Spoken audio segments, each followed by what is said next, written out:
minutes after 10 is the time. Right, don't shoot the messenger. I'm not carrying on until you promise. Do you promise you won't shoot the messenger? All right? This isn't an opinion, this is counting. Right, your food is getting more expensive. Your fuel is getting more expensive, and your holiday might be cancelled. Happy?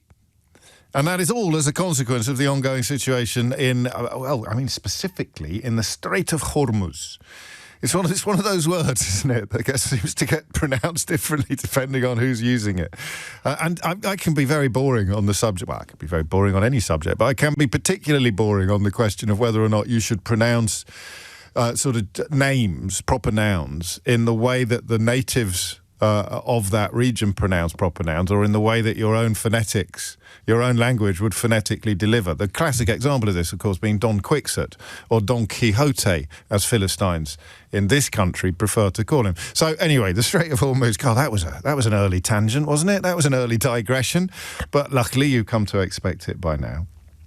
The Strait of Hormuz is the reason why your food is getting more expensive, your fuel is getting more expensive, and your holiday may quite conceivably be cancelled. I promise you I'm not exaggerating. 13,000 flights have already been cancelled for this month because of jet fuel shortages and high prices caused by the Iran war. This from the aviation analytics company Cirium. And that, as things stand, can only get worse. The build-up of ships waiting in the bottleneck, currently crewed by about 22,000 crew members. And these are big old container ships which don't have many crew members. I've watched strange Channel 5 style television programmes about this stuff. Do you know you can book cabins on them? And they're quite expensive. I thought they'd be almost free, but they're quite expensive. You can tour the... Anyway, again, stop with the digressions. I mean, they don't have... That's why they're so susceptible to piracy. Again, something I missed. Donald Trump boasting last week about being a pirate. Can we see if we've got a clip of that? I mean, literally saying out loud, hey, this is what we're doing. It's like we're pirates. You think I'm making it up. Something else that you'll think I'm making up coming up in a moment, but I've got the clip of it so I can prove that I'm not. Although, to be honest, it's so utterly outlandish that you could be forgiven for thinking that I deployed some sort of deep fake in order to play you the latest pearls of wisdom from Pete Hegseth. So the ships are bottlenecking. The claim that it's open is contradicted by the claim that it's closed. The claim that it is a ceasefire is contradicted by the claim that they're now firing at each other again. The claim that the war is over, therefore he doesn't need permission from Congress to do the war that he's already done, is under question by the fact that they are discussing the fact that the Iran agreement is imminent. There may be some breaking news on this in the next few minutes. They are expecting guess what?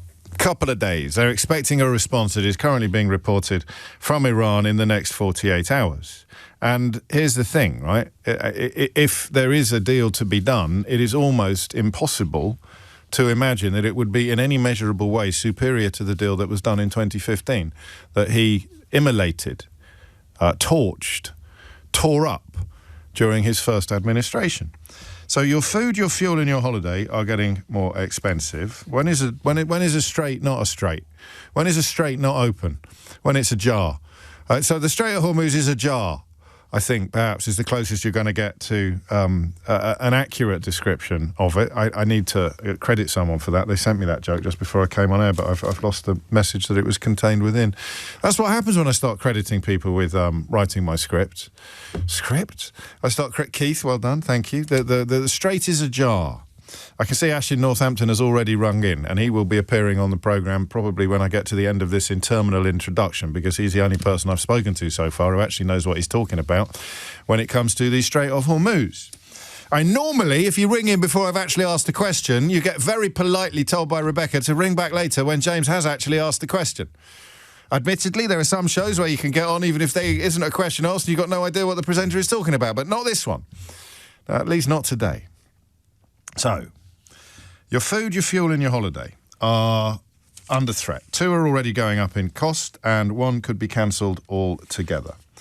13,000 flights already scrapped. 22,000 crew members or thereabouts waiting to pass through the Strait of Hormuz, which gives you some indication, perhaps, of how big that backlog is. I have got the number of ships somewhere in front of me, but I have temporarily mislaid it. Let's see if shall we see if the hive mind is working today? How many ships are currently waiting to pass through the Strait of Hormuz? How many ships have been held up since it closed? And of course, Donald Trump claimed yesterday, or was it the day before? And I'm not even joking, I can't remember. I wasn't on air the day before, was I? There was a bank holiday. Oh Lord, I think I've got the bins wrong. That's an even stranger digression than the previous two. I think it was the day before yesterday when I wasn't at work that he said, was it Operation Freedom was going to reopen the Strait of Hormuz? And then it was either yesterday or today that he said that they are curtailing Operation Freedom. So even by Donald Trump standards, that is a very short operation. And of course, it completely failed. So, your food is going up, your fuel is going up, your holiday could be cancelled, the strait is open except when it's closed, and it's closed except when it's open. Iran still control it, and the United States can't really claim victory in this scenario unless they reverse that status quo and exercise military control over the Strait of Hormuz, which is the very definition of the sort of exercise that Donald Trump swore blind he would never undertake in the event of the American people deciding to make him president for the second time. Are you still with me at the back? Operation Freedom was launched on Monday with the express purpose of helping ships that were not part of the current conflict but were currently stuck in the bottleneck to safely navigate the Strait of Hormuz. No ships did in that category. 2 ships, it was claimed, did manage to navigate the Strait of Hormuz, but they were flying the American flag, which is, under any reading of this situation, not a country which is not involved in the current conflict. So, your food is going up in value, your fuel is going up in value, your holiday could be cancelled. 22,000 crew members have been stuck there for about a month. Goodness knows, and you haven't told me yet, but hurry up, how many ships are caught up in the bottleneck. Operation Freedom was designed to allow vessels to pass through. That was announced on Monday. It was unannounced yesterday. And the peace deal and the ceasefire that have already been celebrated appear to be at breaking point or about to be replaced. How many peace deals can you sign before people recognise that the last peace deal probably wasn't worth the paper that it was printed on? Unless, of course, you go back to 2015 when Barack Obama's administration presided over and negotiated a peace deal that was working rather well, thank you very much, until Donald Trump tore it up. So what does victory look like? 0345 6060 973. Could be a question. Let's wait and see. If you want to answer that, jump in early. Ash has. What on earth does victory look like for Trump? 0345 6060 973. What does victory look like for Iran? Because I'll tell you something for nothing, and you might want to write this down, and in fact you might want to put a bet on a poly market. They'll both claim that they've won. They already have, and they will do again. They will both claim that they've won. 0345 6060 973. 11 minutes after 10 is the time. So I think it's between 1,000 and 2,000 ships, about 1,500 ships. The hive mind has galloped to my rescue. About 1,500 ships currently caught up in the bottleneck that Donald Trump said on Monday he was going to open and conceded on Tuesday he had not managed to. Therefore, he was suspending the operation to open them. Oh, and the ceasefire is under threat, despite the fact that Iran is reported to have launched missiles at American vessels and at the UAE, and America is claiming to have sunk 7 smaller boats that were Iranian. I don't know. When is a ceasefire not a ceasefire? I'm going to go out on a limb here and say when they haven't ceased firing. We must talk about Lebanon later. When is a ceasefire not a ceasefire? When Donald Trump and the Iranian regime have announced it? I don't know. There is a technicality here that I am not qualified to contemplate. You can have a ceasefire in place even when they carry on taking pot shots at each other. So, your food is going up in value, your fuel is going up in value, your holiday could be cancelled, and no one's got any idea how or when it's going to end. And that's my question for you at 13 minutes after 10 on this rather splendid Wednesday morning. How, when and why will it end? 0345 6060 973. Except it's not. It's just the first question that I've got for you. because the second question involves me introducing you to a concept of which you may not have previously been aware. One of the most talented people currently operating in this country is a young man you may have come across called Munya Chihuahua. And he has a documentary coming up imminently that addresses the issue that I'm about to talk to you about. But it has popped up independently of that documentary in conversations I've had with at least two other people. One, Elliot, who is producing this programme today, normally to be found with Lewis Goodall on a Sunday morning. And two, Johnny Vaughan, who took me to one side in the corridors here at Global Towers about 6 months ago. And he said to me in his characteristically enthusiastic fashion, "It's all about the wrestling." And I said, "Pardon, Johnny?" And he said, James, it's all about the wrestling." I said, "What is all about the wrestling?" And he said, "Donald Trump. You cannot understand Donald Trump if you do not understand the wrestling." And I said, "I'm going to need a little bit more than that." So he sent me some articles, and it's true. You cannot understand Donald Trump unless you understand the wrestling. And then there's a word that begins with K that I've already forgotten that is absolutely crucial to understanding this concept. I haven't really forgotten it. It's a little bit of theatre, you see, because I'm doing a little bit of kayfabe. I'm doing it myself. I'm pretending to get an emotional reaction. Kayfabe is the conspiracy in a way. It's the conspiracy of complicity. It is the word that is used to describe the fact that everybody involved in that mode of wrestling pretends that it's real. So what would my wrestling name be, Keith? Do we think? The Rhetorician. The Rhetorician appears on screen. I'm gonna kill that Hulk guy. I'm gonna tear him limb from limb. And everybody knows and doesn't know that it's not real.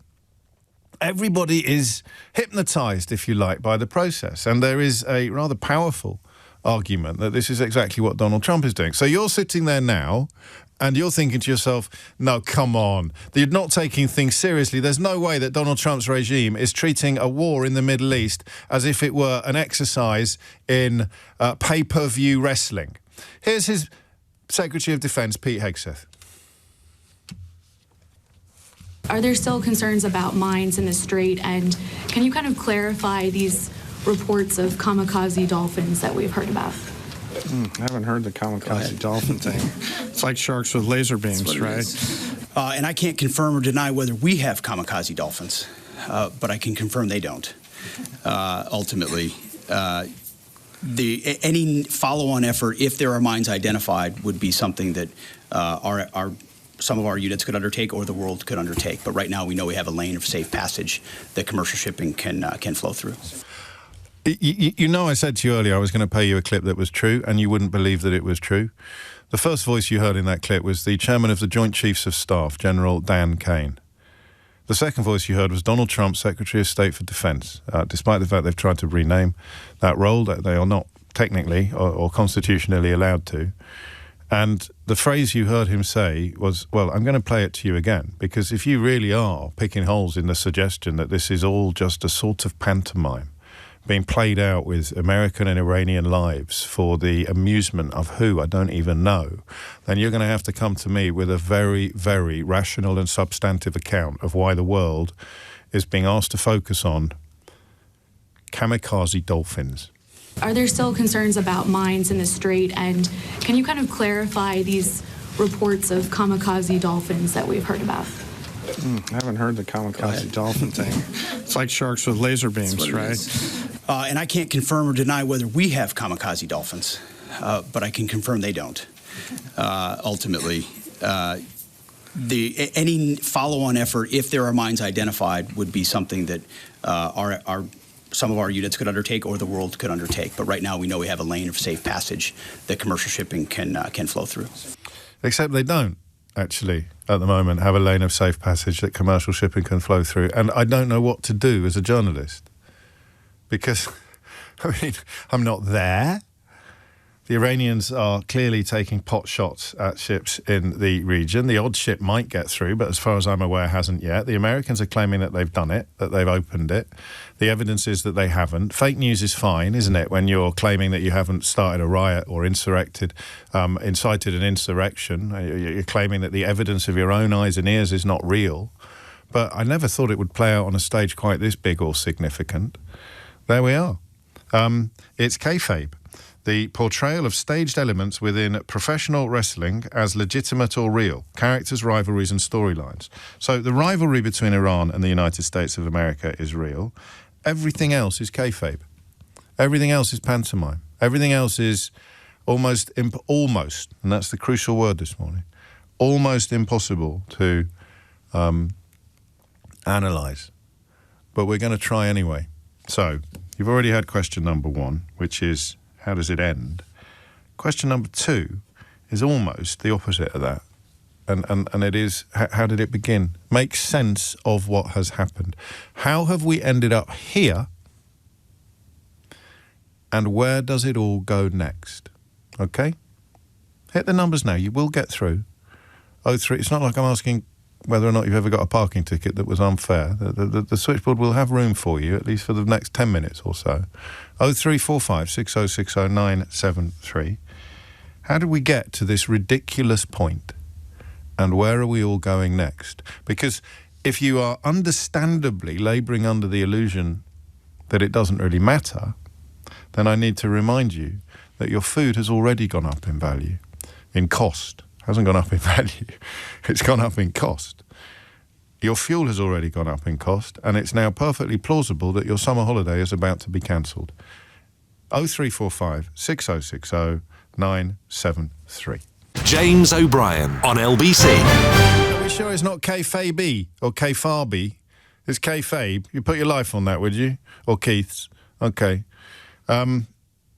What is the next chapter in this extraordinary saga, and how the heck did we get to where we are now? Let's start with Ash in Northampton, who is probably tiring of the superlatives that I lavish upon him whenever we have the privilege of picking his brains. But if you are not listening to the programme on the quasi-religious basis that, frankly, you should, then you should know that he was a regular contributor to Mystery Hour. His maritime knowledge earned him countless rounds of applause and possibly even a couple of Ray Liotta's, but obviously it is now being applied in the almost as serious context of the war in the Middle East. So, Ash, over to you, really. Come at it from whatever angle you want. Shall we start with Operation Freedom? Good morning, James. Right, so Operation Freedom.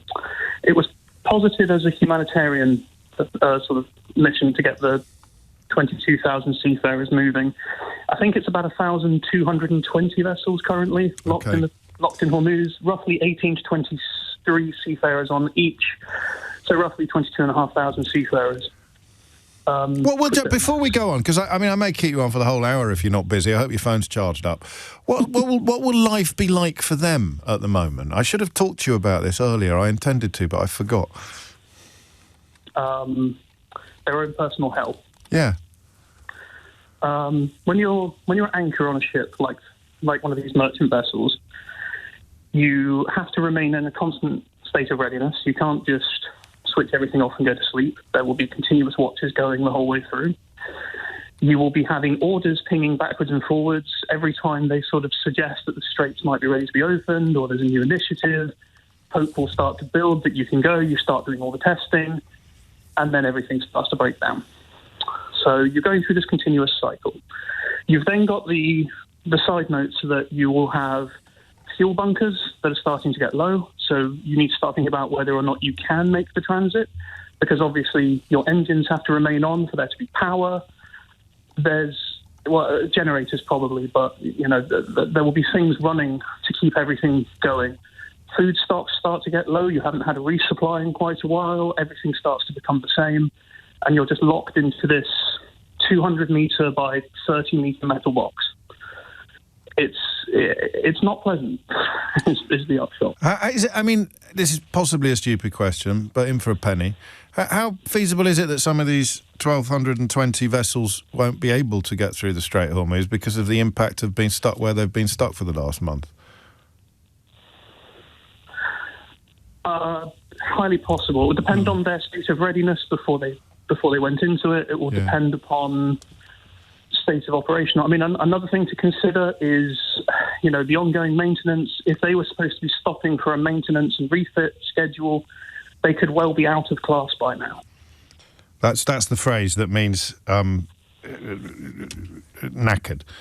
Yeah, basically. Okay. And, I'm sure, that's me being a little bit dramatic. There's the classification society will be aware of this. They will extend the certification and all that kind of stuff and keep everything moving.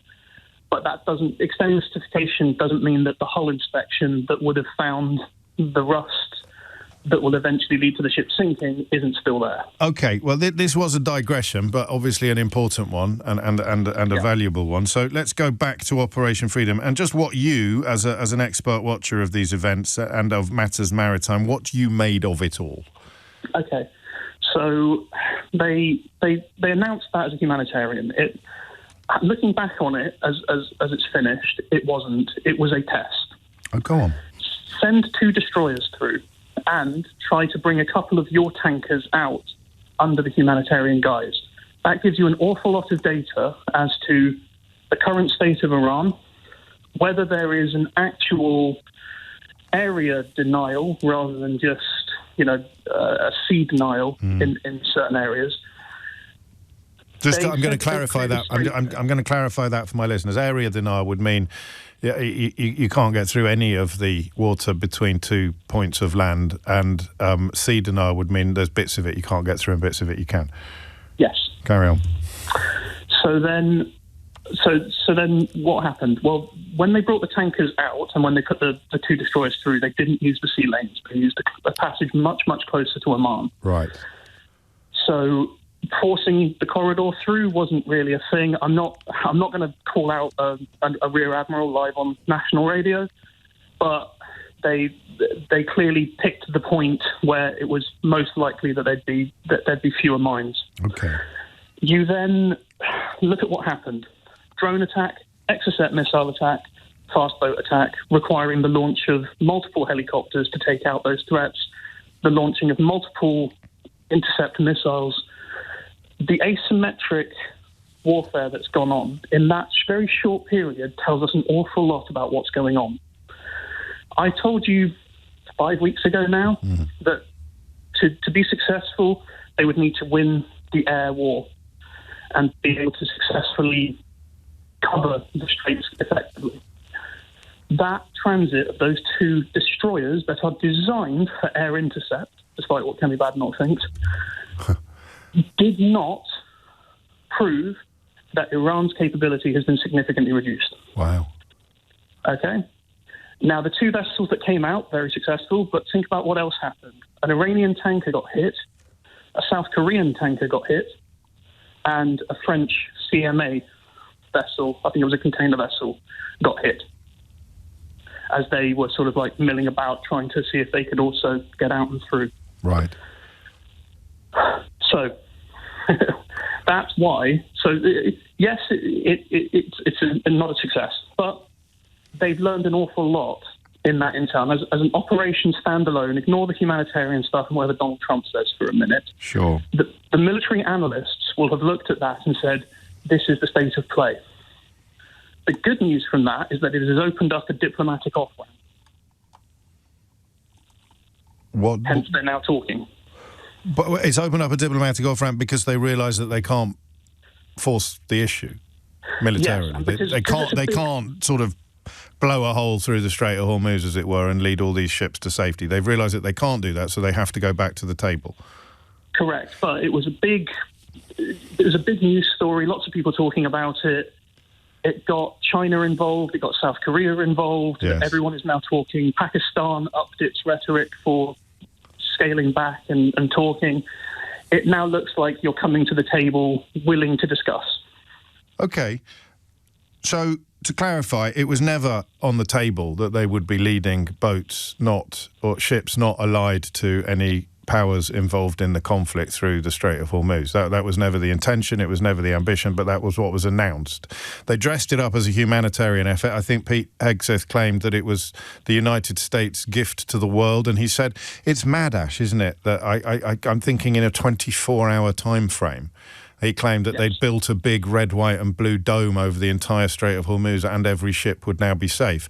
And he claimed that on live television, and if that were true, they wouldn't need to be negotiating anything with the Iranians. So what they were hoping would happen was that the ships would get through more or less unmolested, or at least just buzzed a bit, and therefore they'd be able to conclude that Iranian resources had been sufficiently depleted to ensure that they couldn't exercise control over the Strait of Hormuz. But the discovery they made was that Iran still can. Therefore, we all better go back to the negotiating table.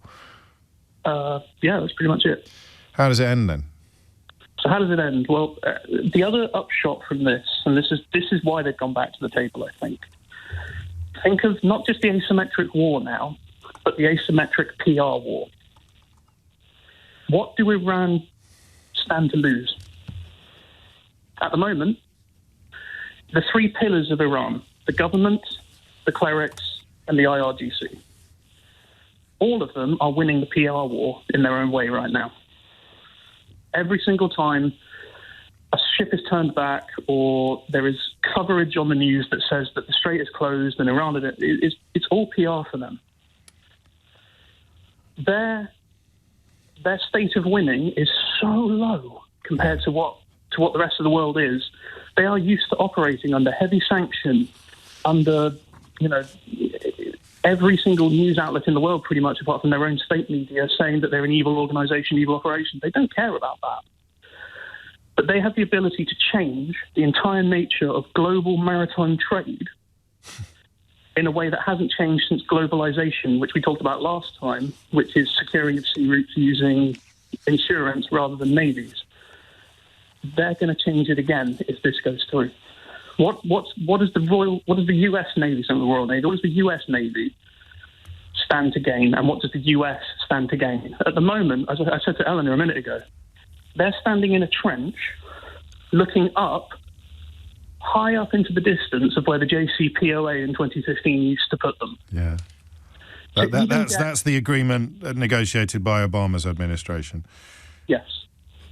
To even get halfway back to the JCPOA, to a state where we were maybe 6 months ago, where there's tensions, Iran's still in lockdown, under sanction, but not really, but okay, and the strait is open, that is the only win at the moment America can take away from this.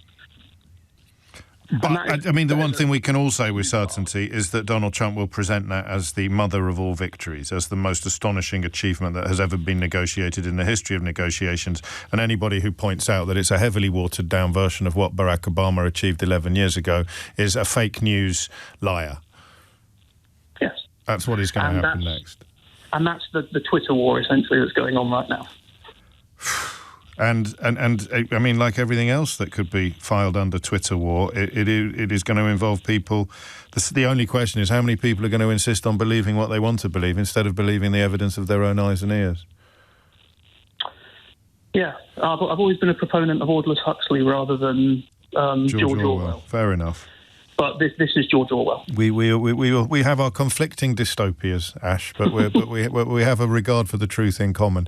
So, was there any circumstance in which, beyond demonstrating the massive depletion of Iranian resources, which A, would only have been temporary anyway, and B, wouldn't have been 100% reliable because, not to be glib, they might have been having a bad day, or they might have had tactical reasons to not demonstrate the full extent of their current powers, but for America to prevail in a truly Trumpian, no, not Trumpian, because that involves claiming you've prevailed when you've lied. For America to prevail in a literal sense, in an actual historical traditional sense, they would have to be permanently patrolling and controlling the Strait of Hormuz, and that would be a military exercise the like of which has never been seen before.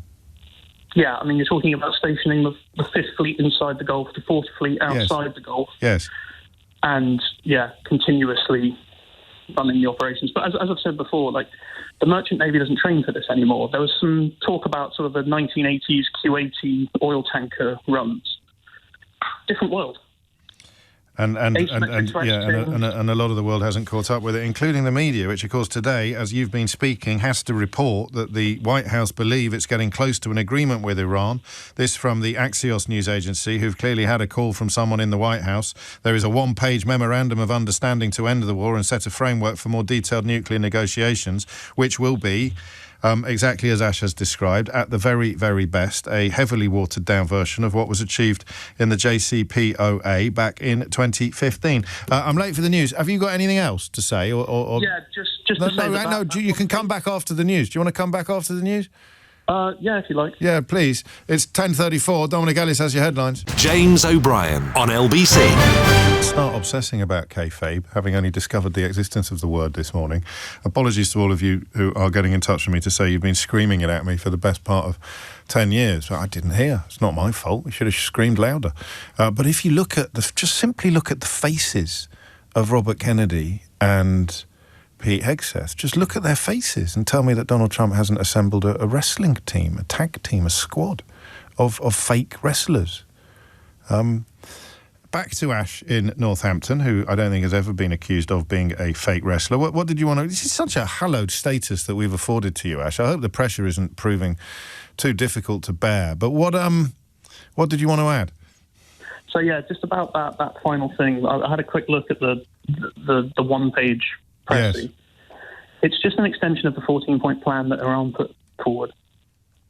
It's actually very little has changed from it, other than maybe some of the wording differences over the nuclear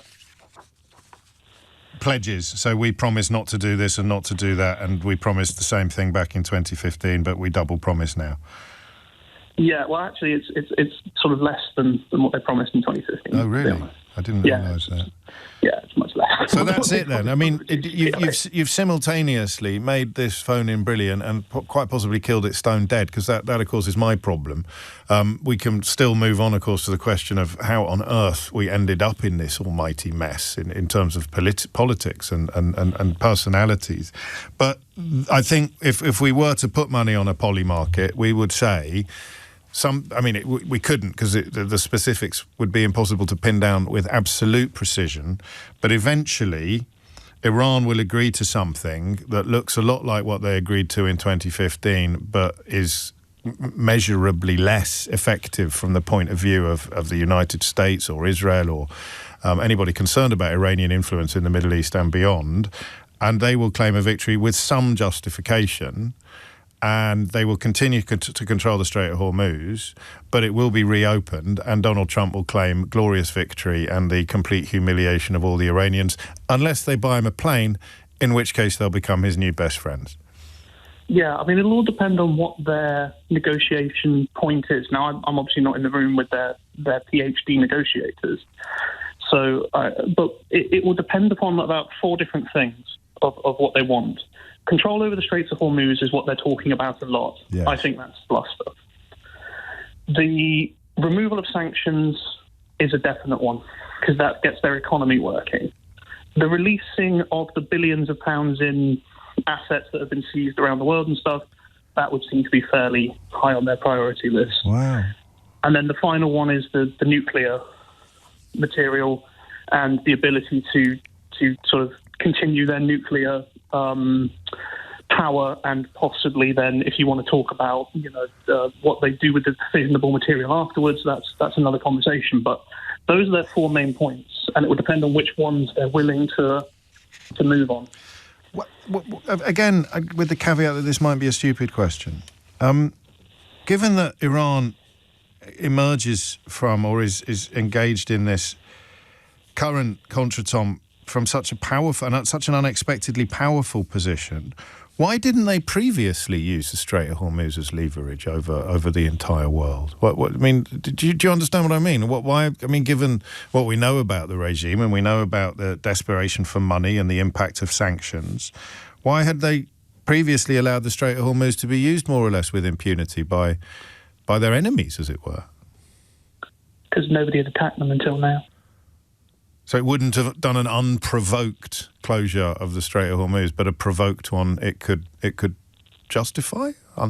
Contemplate? Justify is the wrong word. No, but I know. Nobody up until now, this is one of the reasons, how for the last sort of 30 years, people have been saying you can't attack Iran because of the nuclear stuff. Kind of a smokescreen.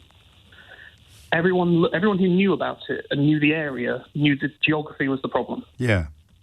And so you couldn't attack Iran because that's always in the back of your mind for people who know analysts who know the area and people who worked in the Foreign Office and State Departments knew that was a possibility. That's a brilliant answer. Good God, you're good. So that was like a classic Mexican standoff. We could, of course, close the world down by closing the Strait of Hormuz, but we won't because you're not attacking us. And then everybody so this is why Benjamin Netanyahu has spent 30 years trying to persuade American presidents to attack Iran. And as Barack Obama revealed last week, they've all said no because they knew what would happen if they did. Yes.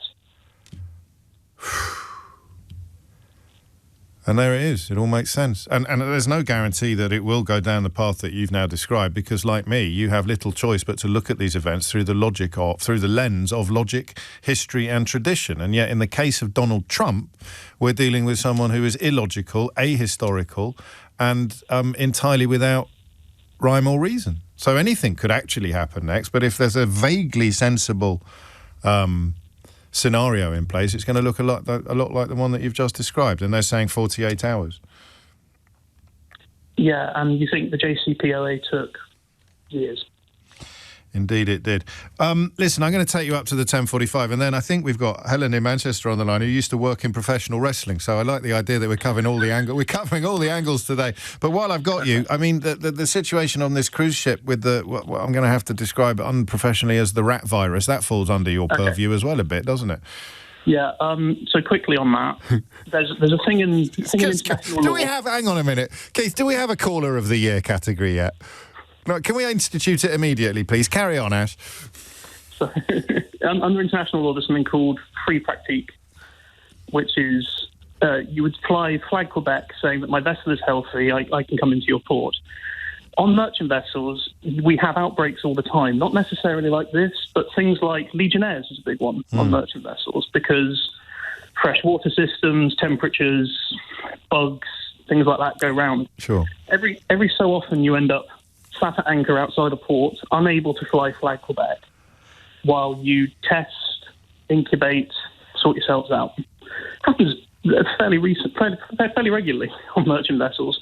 The only reason it's become a story is because, and I use this term as an industry, real people, yes, as in passengers, are being affected. Right, I've got it. Okay. So we don't know what's going to happen next. As I understand it, the President of the Canary Islands, or the Prime Minister of the Canary Islands, is from a different political party from the Prime Minister of Spain. So when the Prime Minister of Spain says, go and land in the Canary Islands, the Prime Minister of the Canary Islands said, you're not landing here, lads, on your jog. So yes. Where do you think they'll end up? It will just be a matter of finding somewhere where they can anchor, offload everybody into a quarantine. Now, the interesting thing is that all of this was solved by COVID. All of these practices and procedures were put into place in emergency terms by COVID. Oh, how interesting. My question is, why hasn't the IMO and the World Health Organization taken those lessons, put them into a series of sensible procedures that any country can follow, and then activate them? Well, there it is. That makes more sense to me. Well, of course it does. Thank you, Ash. It's always a pleasure. It genuinely is. In fact, it's a privilege at the moment, given that there is so few people who can make such clear sense of what is going on. 10:46 is the time. You're listening to James O'Brien on LBC. If you want to have a crack at making sense of how we got here, which is at least as interesting, but I would argue 10 times harder than what Ash has done, and Ash has risen to an extraordinary challenge, making sense of how we got here, offering up a not unchallengeable, but certainly very viable account of how we've ended up here, then I'll give you the money myself. 0345 6060 973 is the number you need. It's 10:46. James O'Brien on LBC. Of course, there is a significant number of Americans who just don't care or understand any of that you've just heard from Ash, and who will continue to believe whatever bilge Donald Trump pumps into them, in the same way that there is a significant number of Brits who don't care one jot about the fact that their political hero, it was reported last week, received a £5 million secret gift from a cryptocurrency billionaire based in Thailand. We may look a little more closely at that in the next hour when we turn our attention to the other leader who has got the traditional party system spooked and the levels of scrutiny he is receiving for claims that turned out to be false regarding his involvement with the British Red Cross. And again, I marvel at the golf. I don't know if have you kept a clock on this? Have you kept an eye on the people who absolutely filled their boots with outrage when Keir Starmer was found to have accepted a few free pairs of spectacles from a parliamentary colleague, and what they've had to say or write about Nigel Farage accepting £5 million from a cryptocurrency billionaire based in Thailand, and then on this very radio station, in this very studio, bigging up the company that the billionaire owns 12% of without revealing that he was essentially sponsored by him.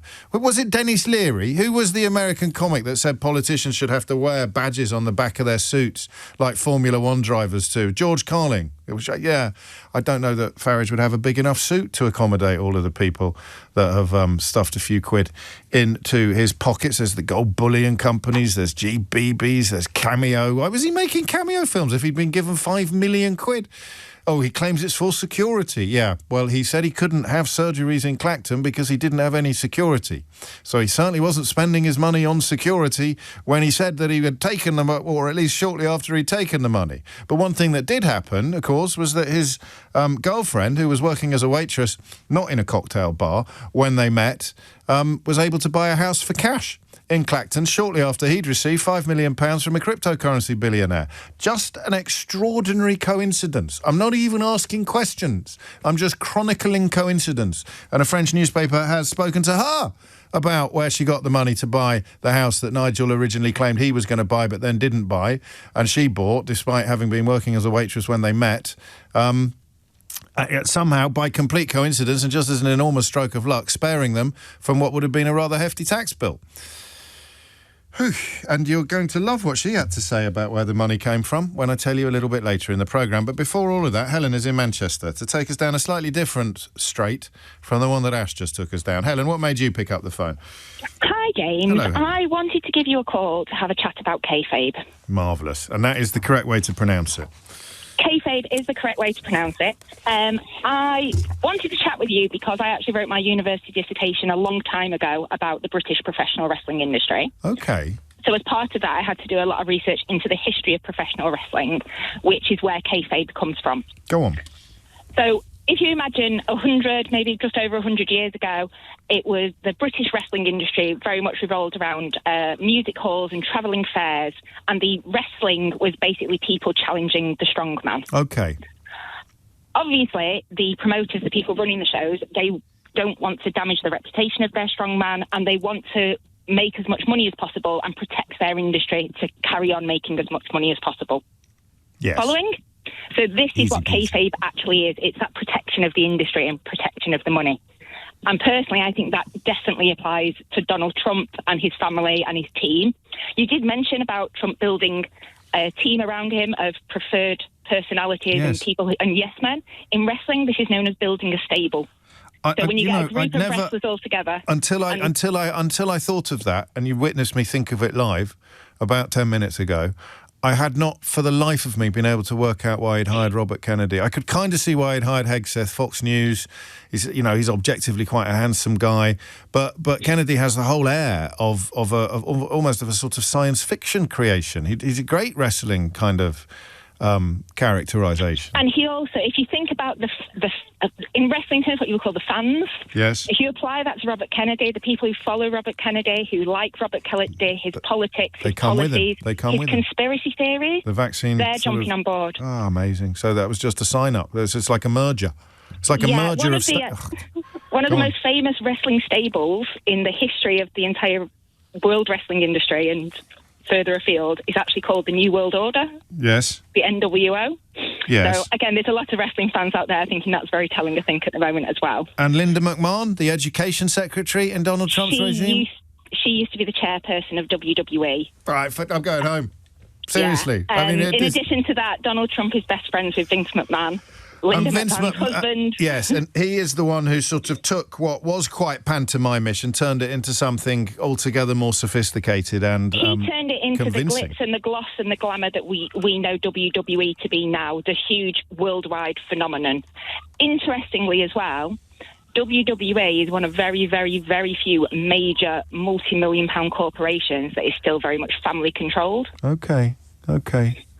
So again, I think you see that. I think with Trump and the people that are around him, the people around him are his family. They're not people who are necessarily the most professional, qualified people to be in those roles. And so you must stand there if you had a certain type of personality and a certain type of brain and a certain lack of conscience. You could stand in the middle of a WWE event and think to yourself, if only I could bring this to politics. Oh, definitely. And as I say, for me personally as well, it's about protecting the Trump brand and the Trump legacy. And I personally think there's a lot to do with protecting all their financial interests. They're making so much money on the side from Bitcoins and meme coin and cryptocurrency and all these little side deals that are going on.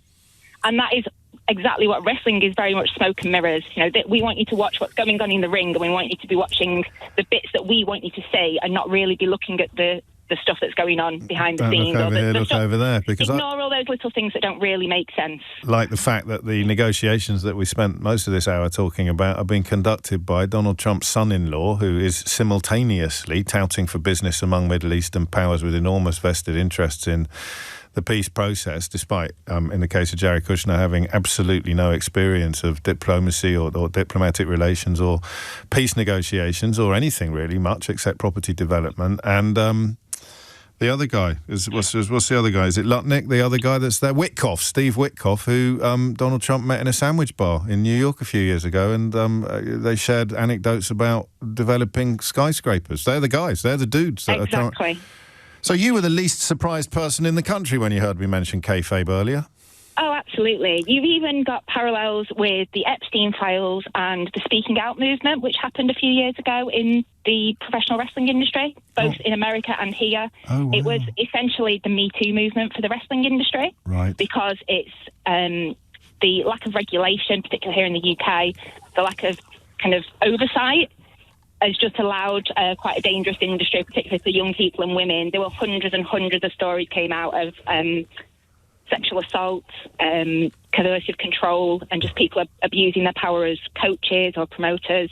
And again, I think you've got that parallel with the Epstein files and Trump just dismissing them and just kind of, he's in a position because he is so powerful. He can just dismiss it and he can just ignore it. Well, he can go further. He can about it. Claim he's been completely exonerated by them, which is, a blatant untruth.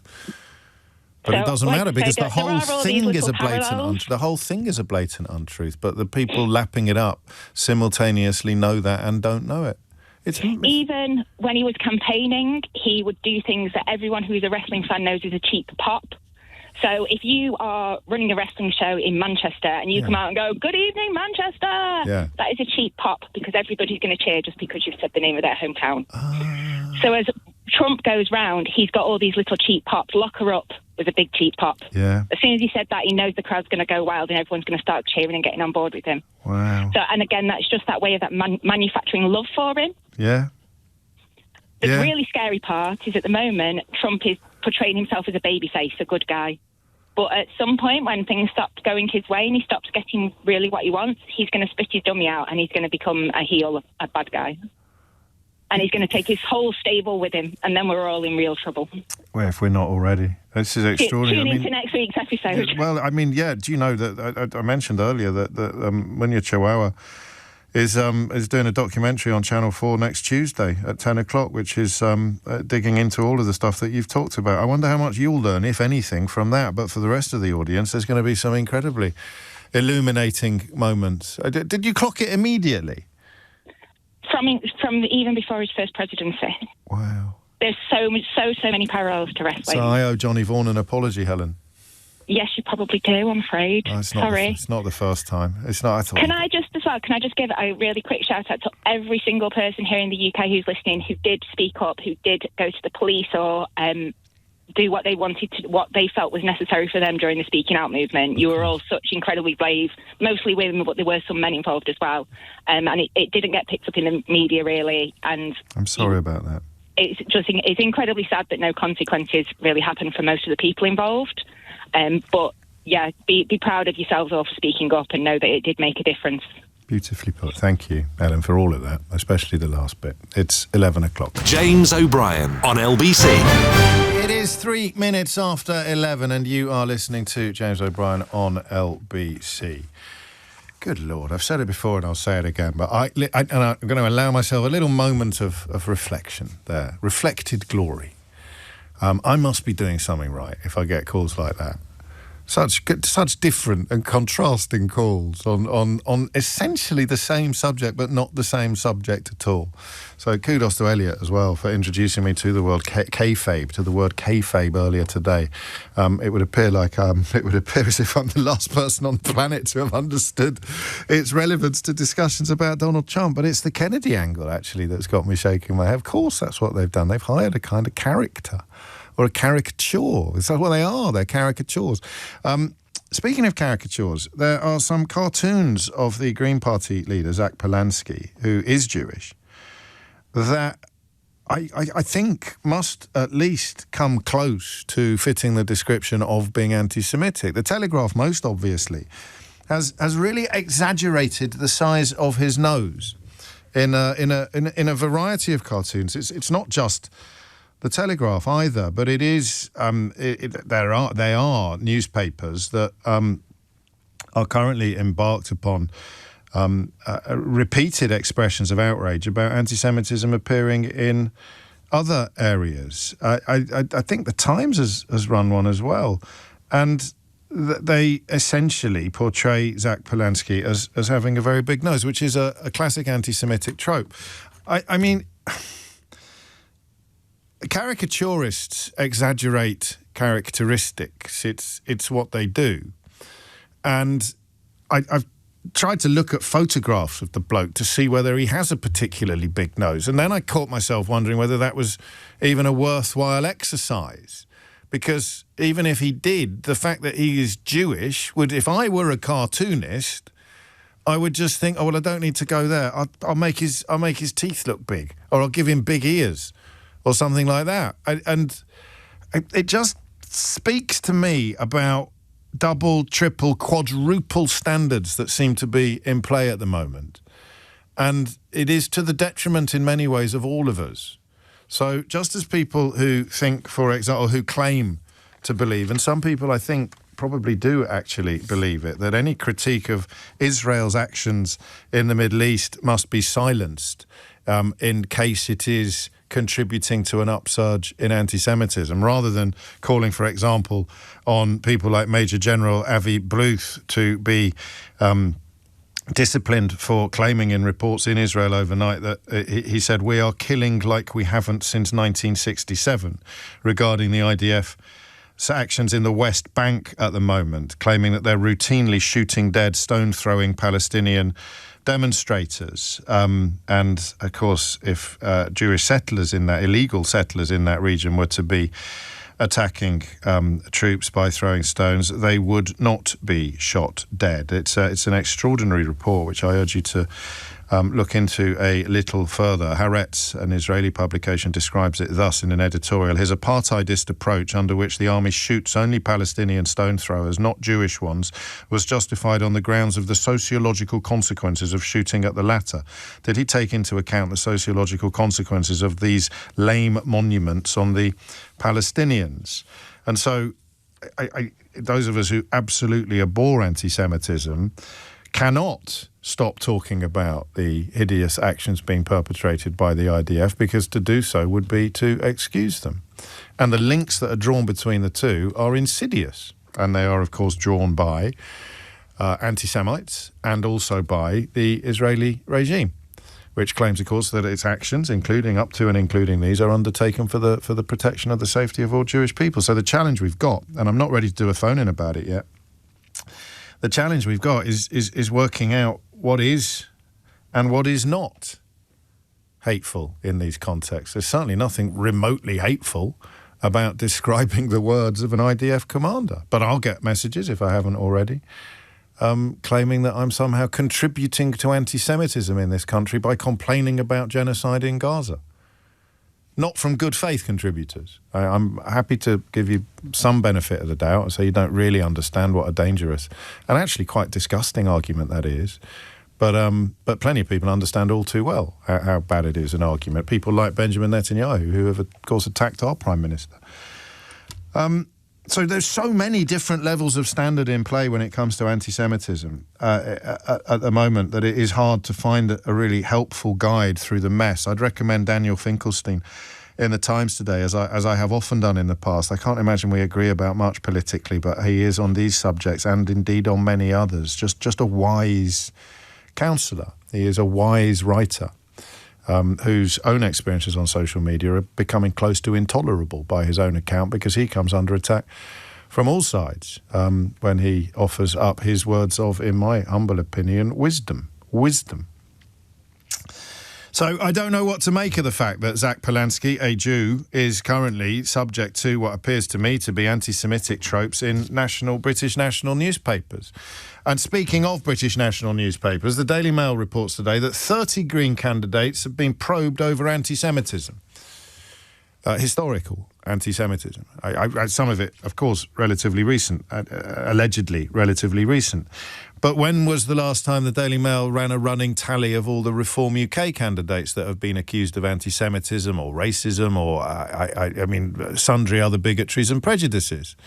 Riley's Reform Roundup has, of course, been on hiatus during Purdah, but newspapers are not required to observe these kind of rules. So that's not a rhetorical question. Well, it is a rhetorical question, but it's also an interesting one, right?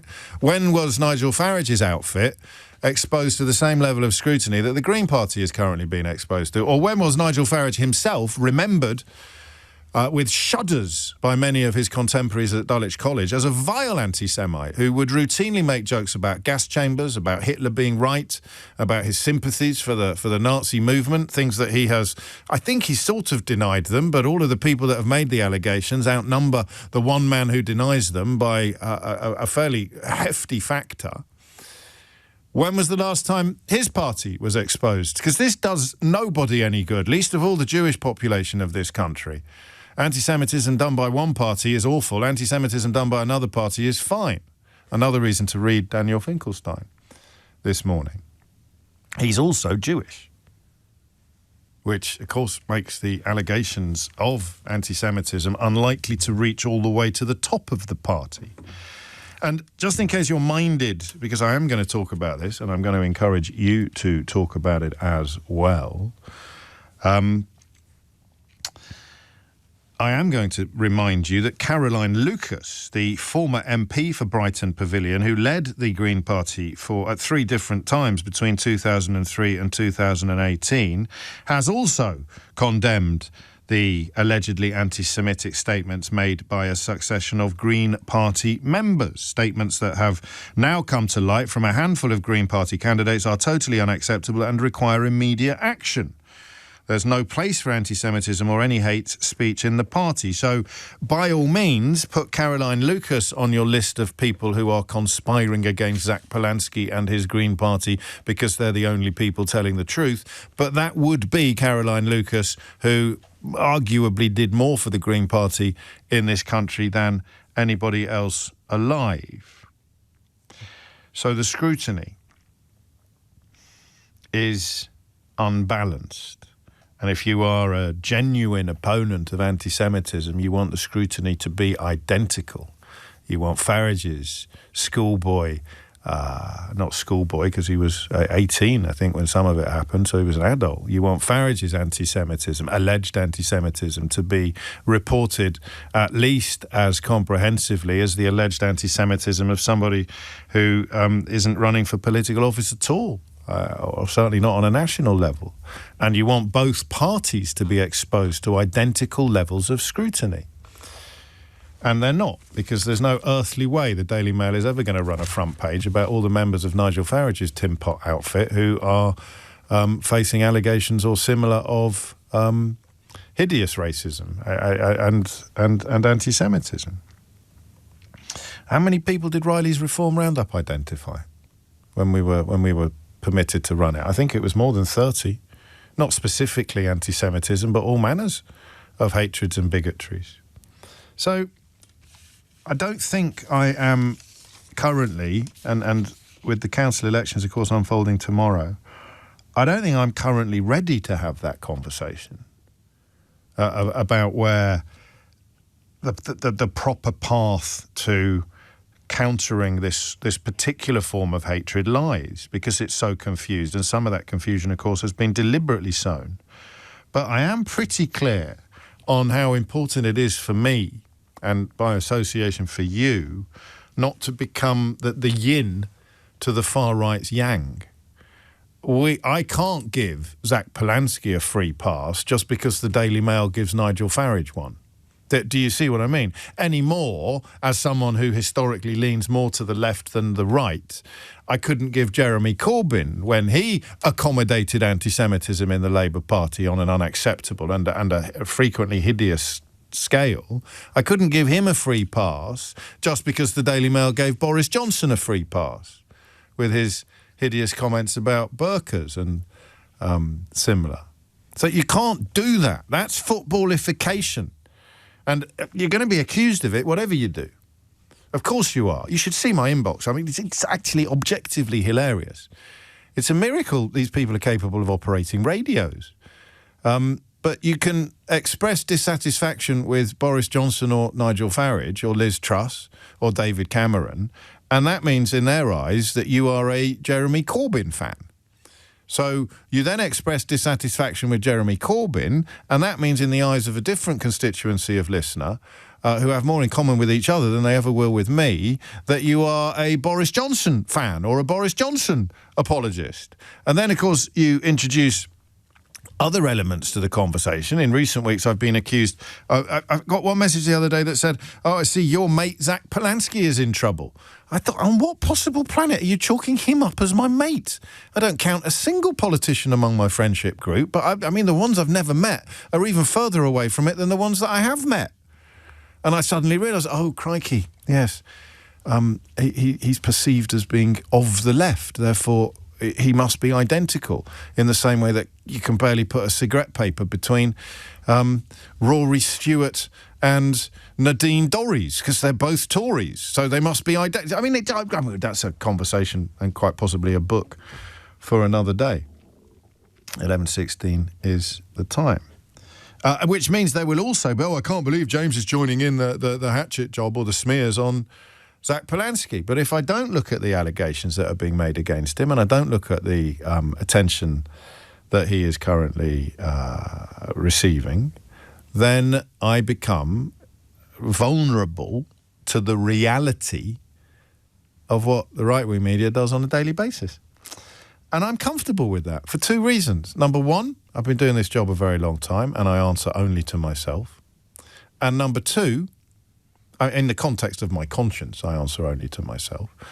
And number two, I have the enormous privilege of being able to listen to you every morning and of being able to let you, often, actually, sometimes I worry more often than is healthy for somebody whose job is supposed to involve laying down the law and then sticking to it, whatever the reaction.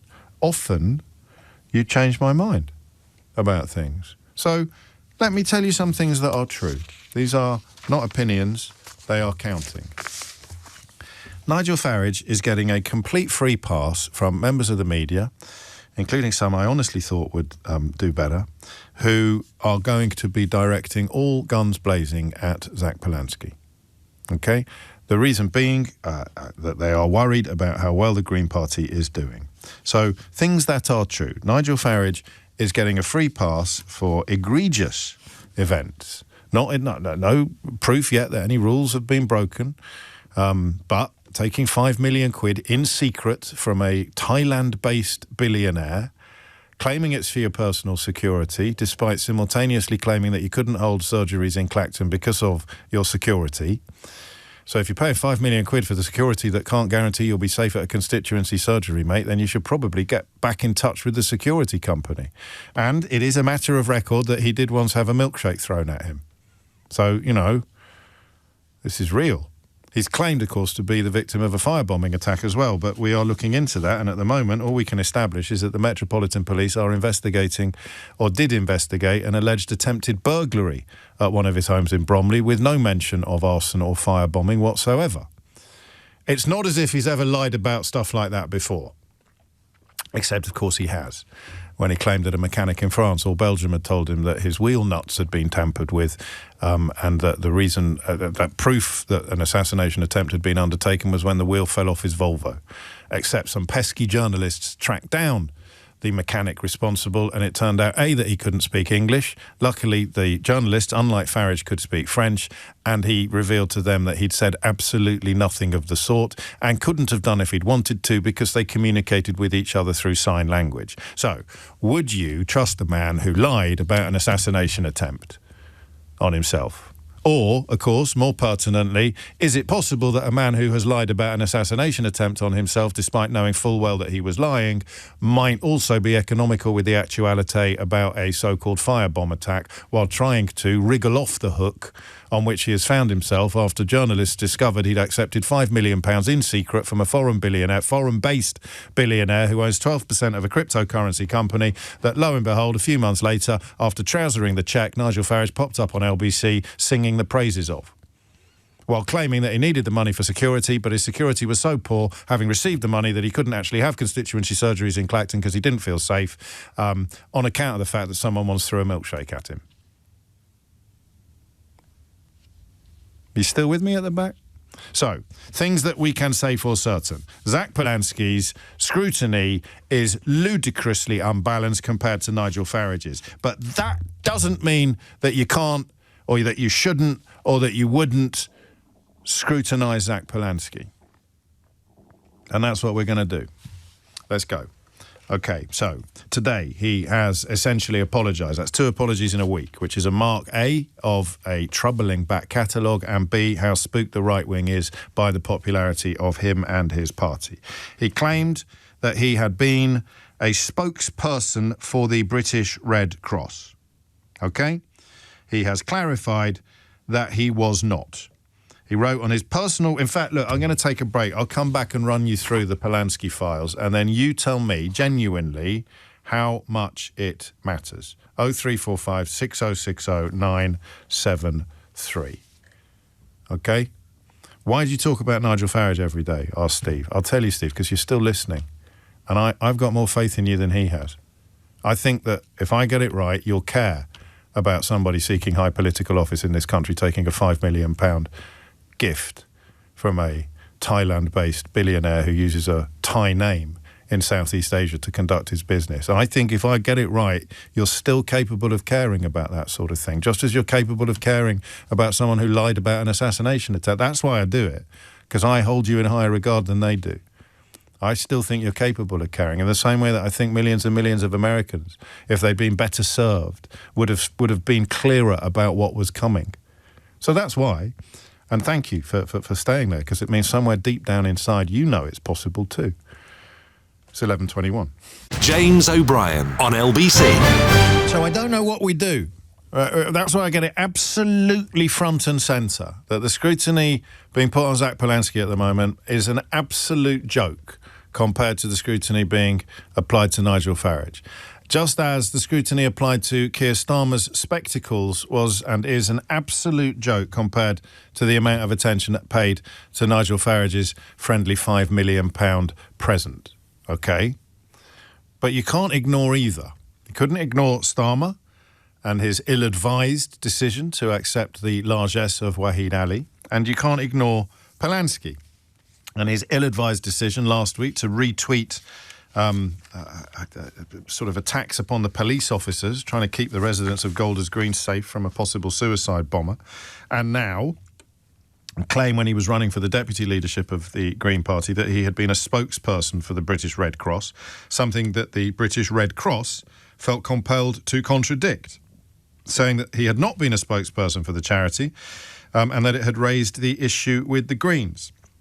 And then, with echoes of Angela Rayner, there are also questions regarding his ownership and residence in a houseboat, which emerged after questions were asked about his council tax arrangements. And when those questions were asked, he moved from claims when it was put up for sale, that it was their amazing home and that they'd lived there for 3 years, to claiming when questions were asked about council tax arrangements that he and his partner only stayed there occasionally.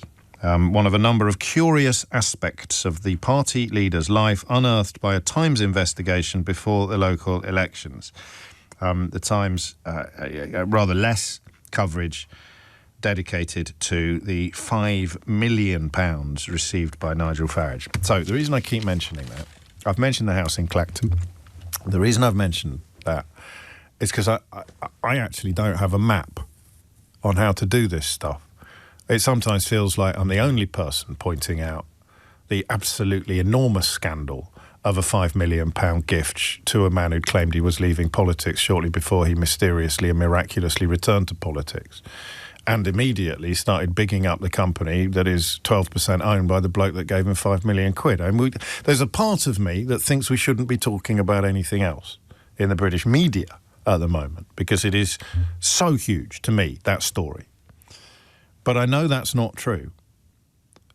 And I also know that Zack Polanski needs to be properly scrutinised if the popularity of the Green Party is to persist. It is a necessary consequence. So we live in a country where if you are of the left, you will come under concerted and constant fire from most of our media, most of our historical and mainstream media, and since Elon Musk bought Twitter, social media is hideously biased against you as well. Okay? I am not for a nanosecond disputing that. It is a utterly bent system and the most unlevel political playing field imaginable. Boris Johnson can be forced to step down as Prime Minister because he couldn't cobble together a cabinet of Conservatives, but he can waltz off over the sunset to get paid £500,000 by the Daily Mail, who will never have a bad word to say about whoever it is they want in Downing Street next, until the person they've installed in Downing Street mess it up completely. Step forward Theresa May, Liz Truss, Boris Johnson. So it's completely biased. It is hideously bent, and all of the fellow travellers and useful idiots and client journalists in the broadcast media are dancing to an almost identical tune. So, I can't quite believe I'm going to ask you the question that I'm going to ask you, because I think you could be forgiven for thinking it's my job to tell you the answer to this question. How do you decide what matters? Because if you're going to tell me none of this matters, we're going to fall out. If you're going to tell me this is at least as important as £5 million gifts or allegations of telling Jewish contemporaries at school that they should have been gassed, we're going to fall out. How do we decide what matters? How do we decide what matters? So, Polanski is accused of some possible sleight of hand with regard to his council tax arrangements when he lived on a houseboat. And he is accused of having claimed to be a spokesperson for the British Red Cross when he had fundraised for them, but not been asked to be a spokesperson for them. And at these fundraisers, he would go on stage and speak for them about the amazing work that they did. I used the wrong word, and I accept that. He has apologised for hastily sharing a tweet which was attacking the police for heavy-handedness in capturing a man who they believe could have been a suicide bomber in Golders Green, a live case now, so we can't say that much about it. And I just want you to tell me how you decide what matters to you when the playing field is so unlevel. So I sometimes worry that my gut reaction, if I could somehow exist in a vacuum, in a state of pure objectivity, I would not give a fig about the fact that he claimed he could enlarge the breasts of a female reporter using hypnotherapy. Right?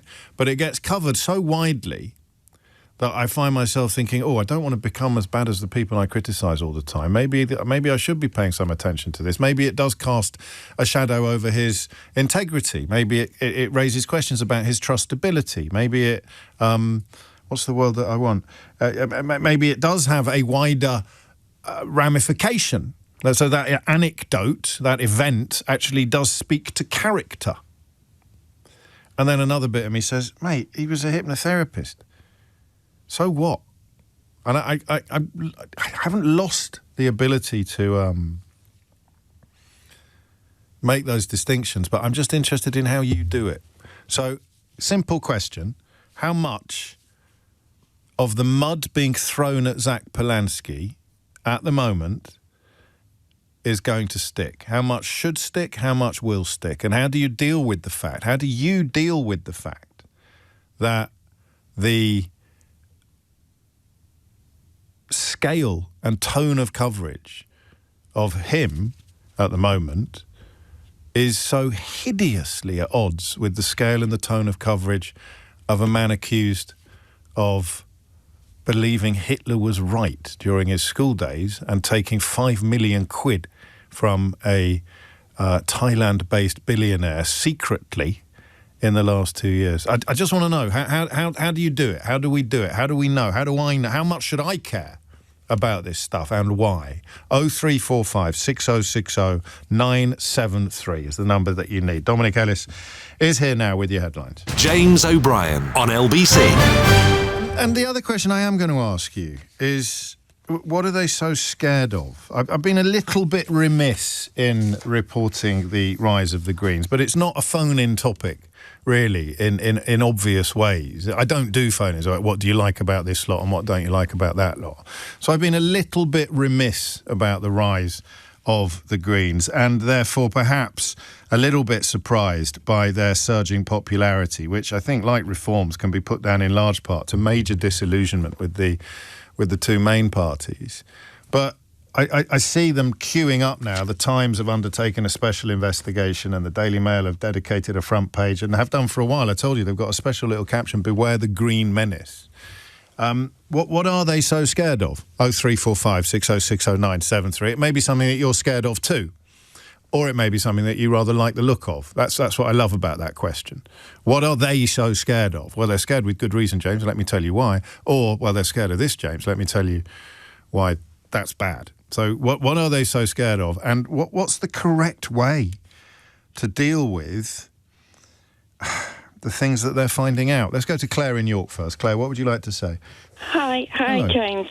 I mean, for a start, I think the left have been much harder on Labour than they have been on the Green Party, and I think it's been really quite unwarranted and disgusting what they've done.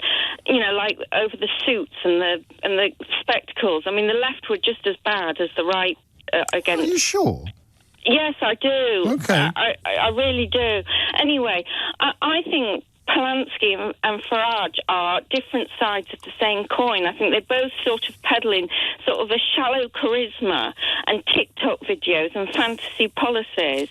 The headline in the Times today says literally in quotes, Farage of the left faces scrutiny over narrow boat and CV, which I'm going to let you expand on your point, I promise. But my initial reaction to that is, well, they're hardly comparing like with like. If he's been a little bit economical with the actuality about a narrow boat and whether he was a spokesperson or a fundraiser for the British Red Cross, it's not really up there with lying about assassination attempts and taking 5 million quid in secret off a billionaire whose business you then big up on the radio.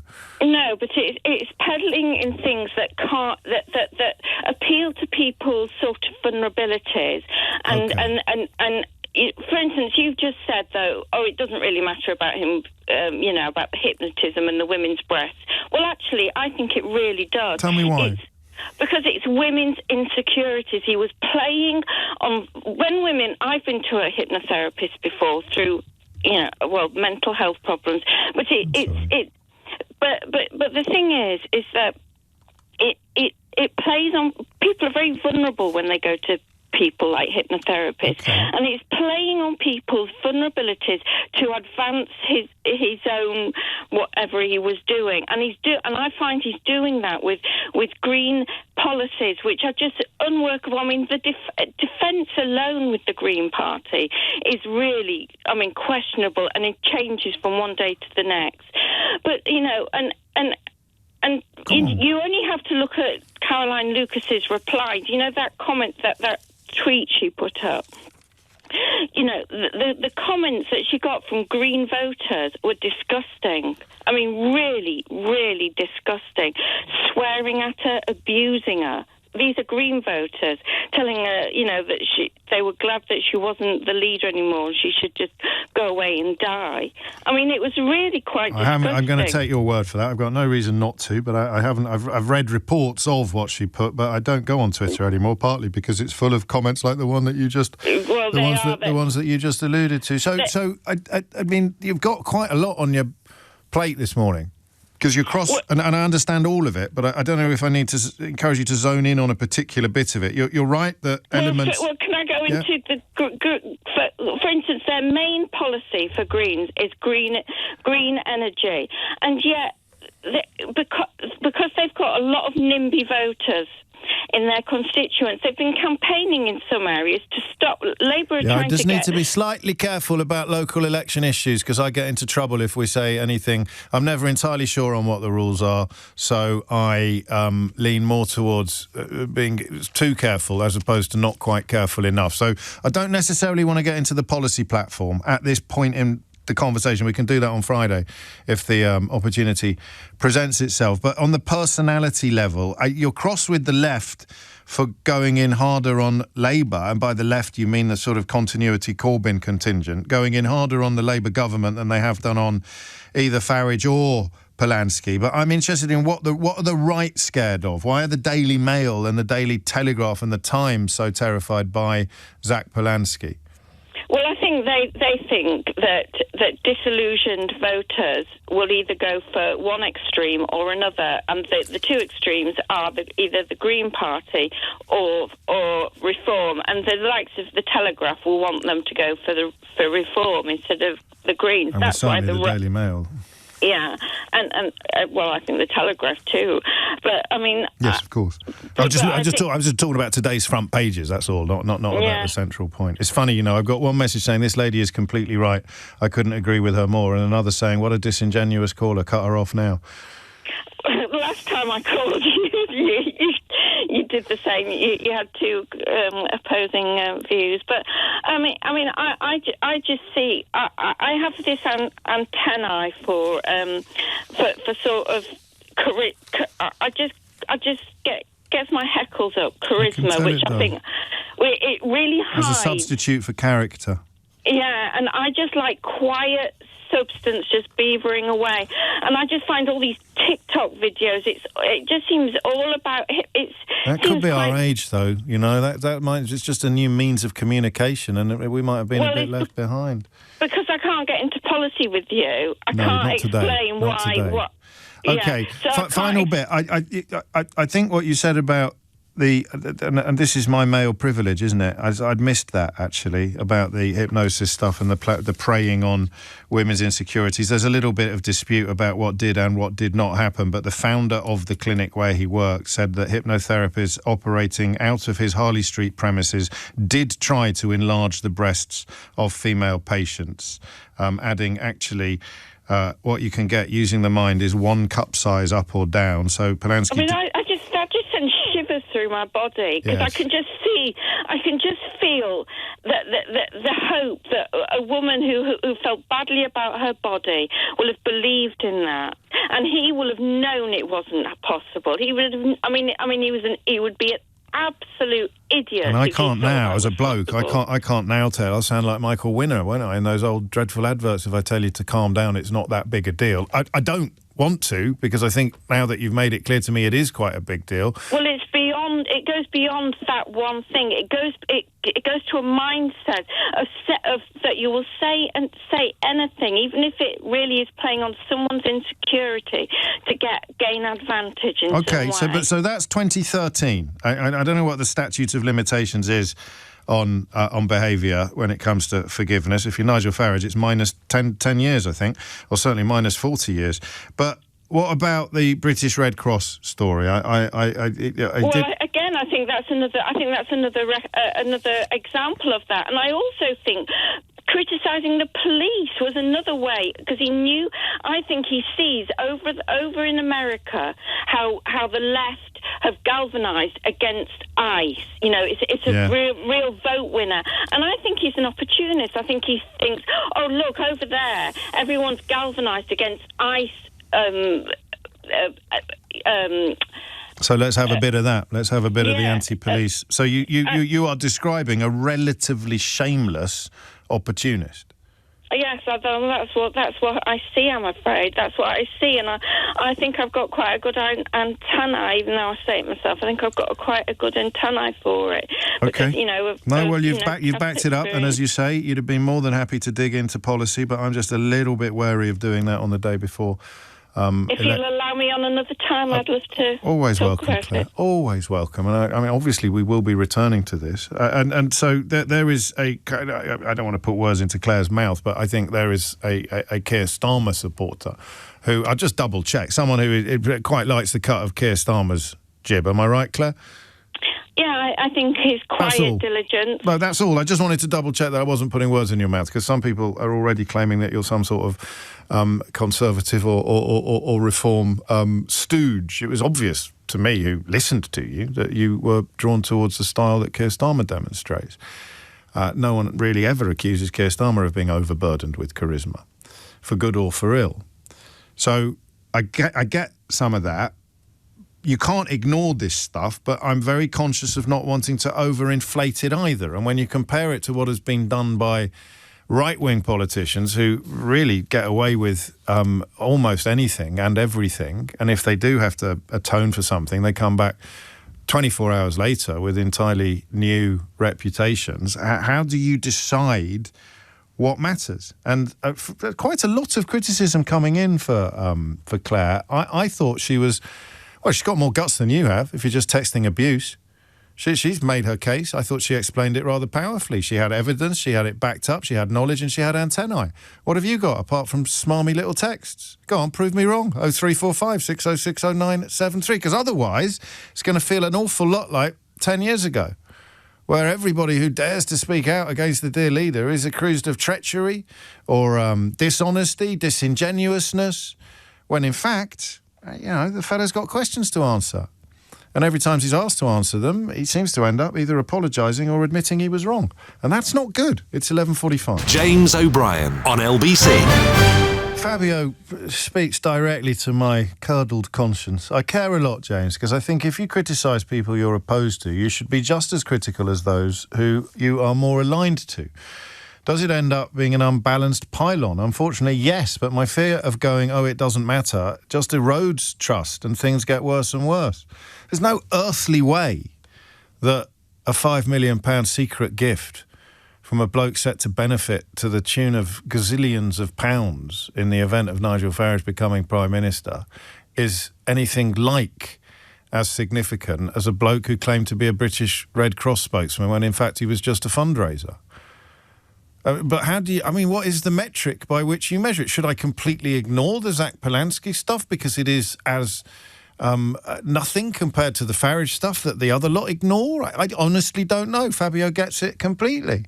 But Claire, I didn't mean to give the impression that Claire was receiving undiluted criticism. Quite the opposite, in fact. I just found the criticism oddly familiar and familiarly crass. Let me read you some of the praise. I hadn't thought of the Polanski breast issue before, and now the police post. This caller has actually changed my perspective.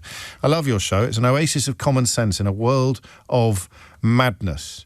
And then obviously and then Chris calls for a sort of more unity among any left-leaning parties in order to defeat the possible rise of the far right.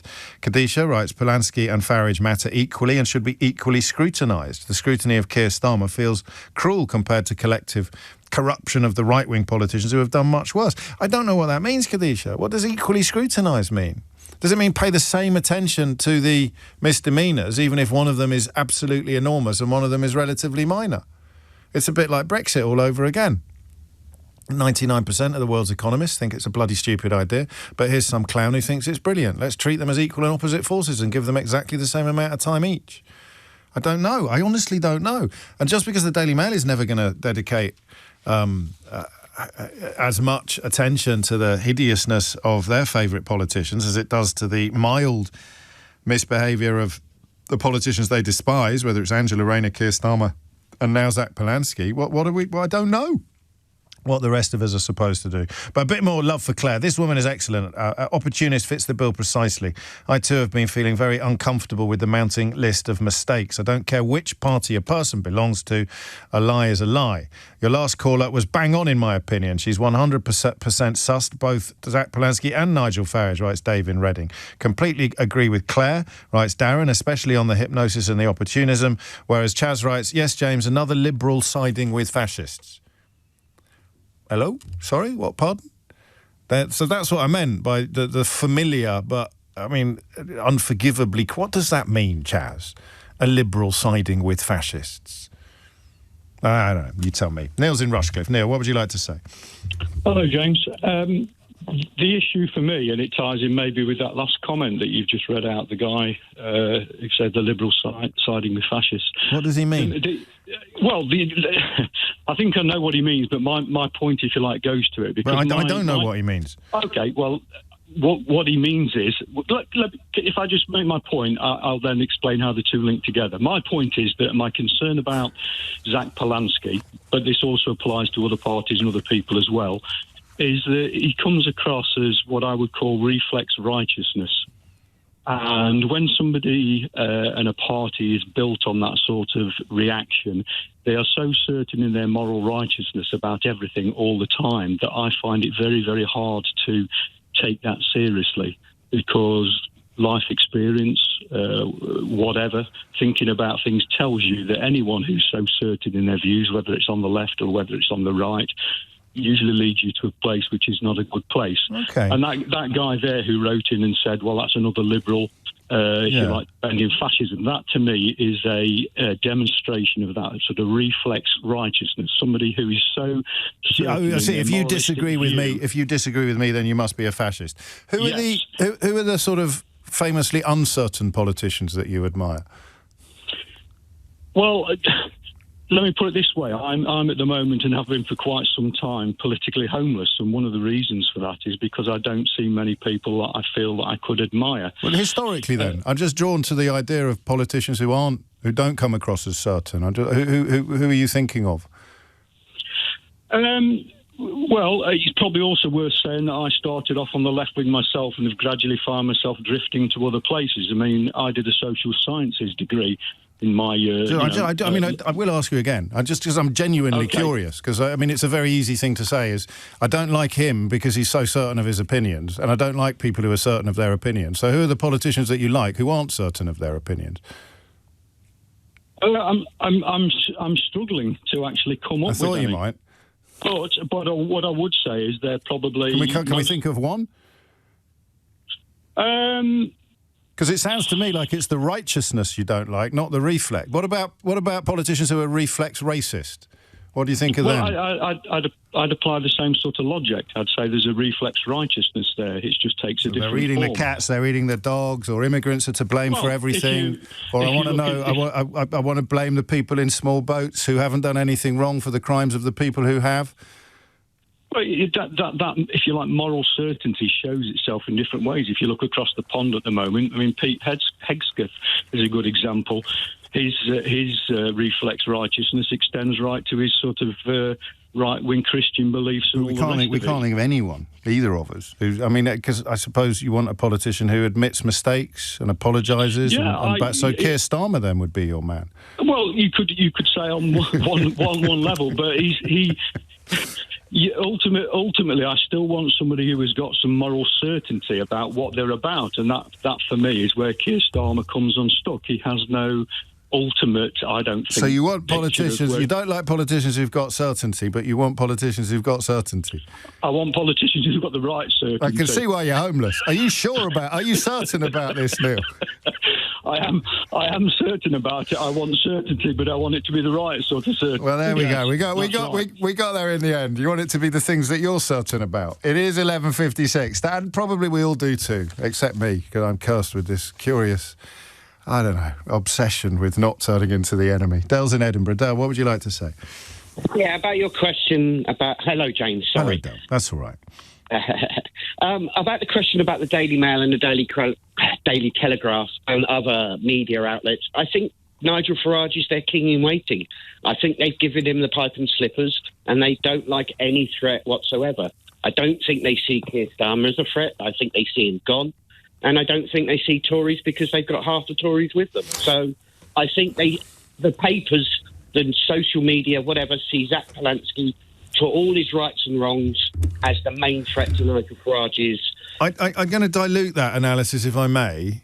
Yes. Just down to this week. I don't think you're correct in the context of the next general election. I think a lot of things can change before then, and for all of the madness currently unfolding, I still think that Keir Starmer might be a little bit underpriced. But that's a conversation for a different day. But in the context of this week, they're terrified that Polanski is going to spoil Farage's party. Yes. Hopefully Starmer pulls it out the bag. I don't want to No, bada bing, bada boom, bada boom, bada bing, bada bing. You're not allowed to talk about anything. We can talk about the next general election, but you can't talk about anything that's happening tomorrow. What are they so scared of? Just that. I mean, I'm doing that thing that we often do on the programme, Dale, where we're overthinking things, and it's not about policies or anything like that. Because if they cared about policies rather than personalities, they probably wouldn't have described Liz Truss as the best thing since sliced bread, or Boris Johnson as the Messiah, or Theresa May as the new Iron Lady, and then, of course, reverse ferreted from all of those positions days, weeks, or years later. They've just decided, let's have another massive liar. He's our liar. Let's get him. I don't like the look of this guy. He might be a liar as well. Let's attack him so that he doesn't damage our liar's chances too much. Yes. But what if, and what you're not doing is addressing the question that I'm wrestling with, not in a WWE kind of way, in a very authentic and sincere kind of way. What if Polanski is a little bit like Claire described him, and he does actually deserve the levels, some of the scrutiny that he's currently enjoying? Truthfully, James? Yeah. Truthfully, personally, I think all politicians are the same. Yeah, I don't think that you can put boils a piece of paper my between. That boils my blood. I think we've lost the politicians. They're that not me the same. How can they be the same? Name two politicians who've taken £5 million in secret from a Thai-based millionaire. I don't really want to say Boris Johnson's name, but probably Boris Johnson. You've done me like... Yeah, obviously we have no evidence whatsoever. He gave him $1 million. Actually, do you know what, Del? He gave him £1 million. The same plumbing billionaire gave him £1 million when he left office to set up his... I think politicians have to do what they have to do nowadays. But I hate you. I hate you, Del. I hate you, Del. Thank you. I hate you because you use Boris Johnson as an example of politicians being the same when I was talking about Nigel Farage. Yeah. And this is what I think that what they tried to do by pretending that Keir Starmer's spectacles were some sort of egregious moral transgression, is that they create in the mind, I don't want to patronise you, Del, they create in your mind the idea that they're all the same. There's no way Keir Starmer would take £5 million in secret from a Thai-based cryptocurrency billionaire. There's just no way on earth it could happen. And they're not all the same. They're not all... Jeremy Corbyn would not in a gazillion years do that. So they're not all the same. But I think it's the rhetoric more than just what they receive and what they take. That they think that they are better than anybody else, that they are above that, but they're not above that because they're human beings, and all human beings are subject to the same influences and experiences. Del, I don't hate you anymore. I kind of love you. I love you. And of course, the other point being, to tie up what Del said, is that all politicians in opposition can seem very, very similar, can't they? And the populist one will make promises. They will all make promises they're never going to be required to keep. But the populist one will make them in full knowledge that they've got no intention of keeping them, whereas perhaps the non-populist opposition politician will make promises that they hope to keep. I like that. Thank you. I've got quite a weird subject for you next, but it is a little bit... I'm not 100% convinced that it merits an entire hour of your time and my efforts. So I'm going to take that under advisement and decide over the course of the news bulletin whether or not we do spend an hour discussing the latest contribution to public discourse of the very colourful head of Ryanair, Michael O'Leary. James O'Brien on LBC. I had to check that. I thought Della just tempted me into some sort of legal jeopardy. But yeah, Christopher Harborne, the bloke that gave £5 million in secret to Nigel Farage for security that somehow wasn't up to the job of ensuring that he'd be able to have constituency surgeries in Clacton, donated £1 million to Boris Johnson to fund his private office after he resigned as Prime Minister in July 2022. Here's £1 million. There you go. Now, who else can have a go at delivering the sort of world that I dream of? Nigel, come in. Here's £5 million. And on we go. Anyway, Zack Polanski once claimed to be a spokesman for the British Red Cross when he was in fact merely a fundraiser. And apparently they are two sides of the same coin. Not that element of the story, but others. Where was I the other day? I find myself enduringly fascinated by this. I don't fly that often anymore, partly for actual environmental reasons, but also because I only really do one. I don't go long haul anymore, actually, because kids have reached a certain age and jet lag and all of those things. I look forward to doing it again. But I do love airports. I've always found, it's also one of my favourite words, liminal. Do you know that word? It's such a great word. Don't ask me to tell you exactly what it means, but it kind of just means in between places, in between spaces. It's a liminal space. The airport is a liminal space that you don't need to be anywhere else, and yet you don't need to do anything. It's liminal. Some people hate airports. Some people are in a right old tizzy and a right old panic. I find airports strangely soothing, and not just when the lovely lady from Ryanair at Heathrow invites me into the first-class lounge, despite not being a first-class passenger. Then I find, not Ryanair, sorry, Aer Lingus. Then I find airports even more delightful. But I have an enduring fascination with the relatively normal-looking people, as in, let me clarify this, people who are clearly not on stag weekends, all right? They're not all dressed as Barbara Windsor or off on the football jolly. Maybe even a sort of gentleman's golfing weekend. I find the popularity of pubs, boozing, at the airport utterly extraordinary. And I'm not either averse to a drink or one of nature's killjoys. And I discovered what would go on to become my favourite tipple, special occasions only these days, the vodka martini at an airport in the United States of America. I'd never had the guts. When you're brought up, even if you go to public school, when you grew up in Kidderminster, you don't walk into a bar and order a vodka martini. You order, to be honest with you, a pint of Bathams. If you're feeling fancy, maybe put a cherry in it.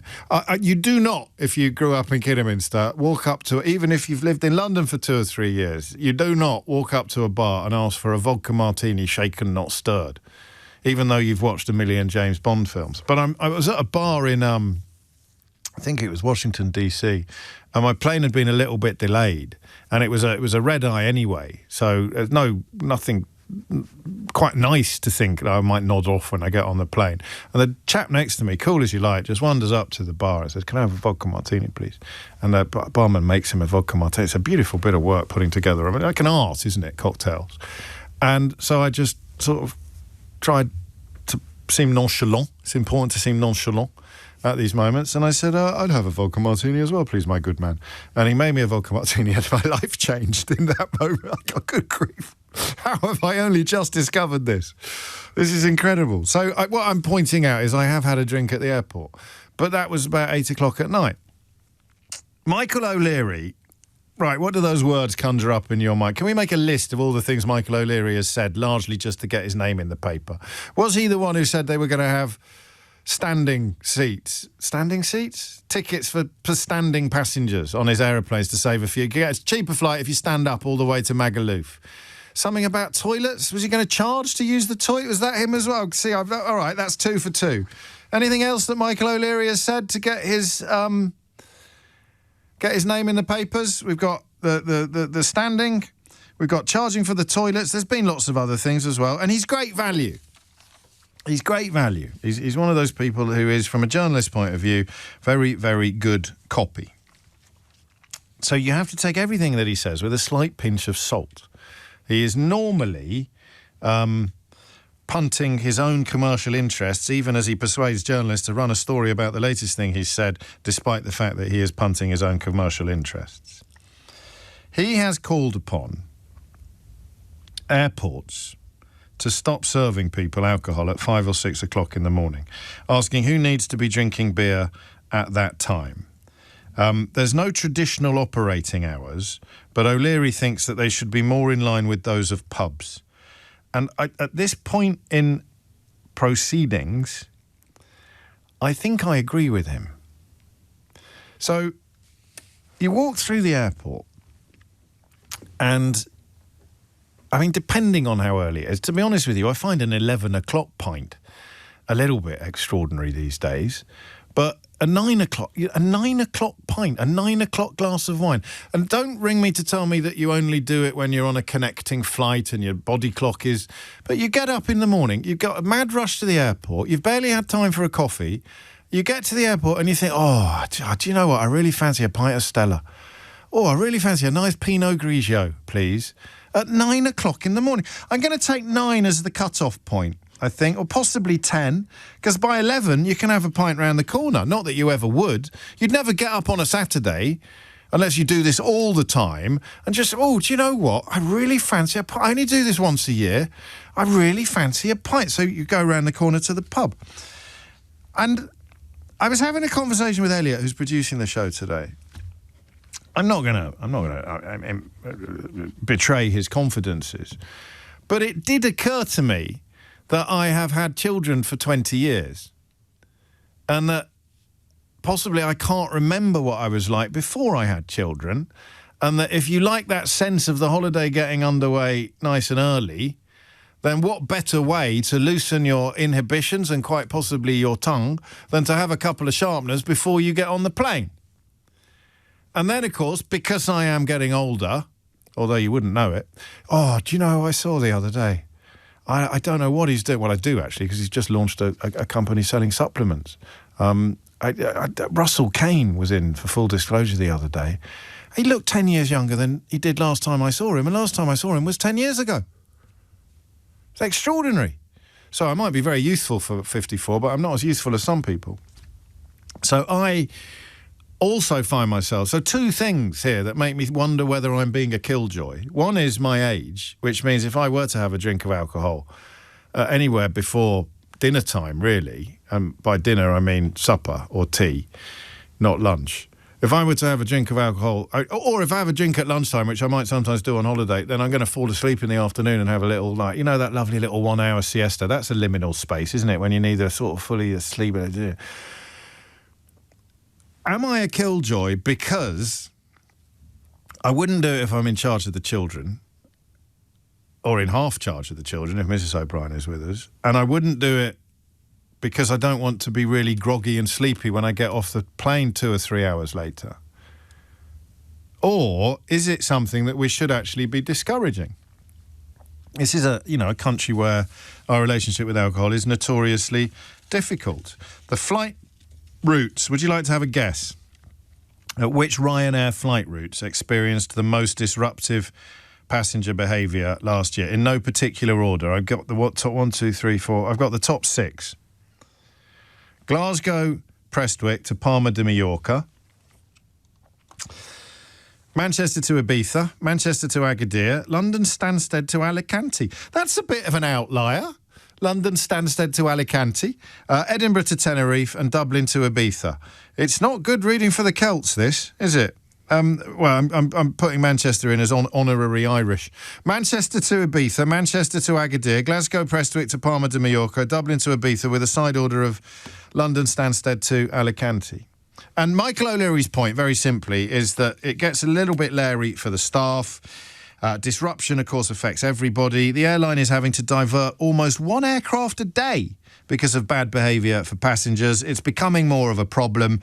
And he says, I fail to understand why anybody in airports, bars, is serving people at 5 or 6 o'clock in the morning who needs to be drinking beer at that time, which is quite a tempting question for this phone-in. Who needs to be drinking beer at that time? 0345 6060 973. Right, stop. OK, rewind.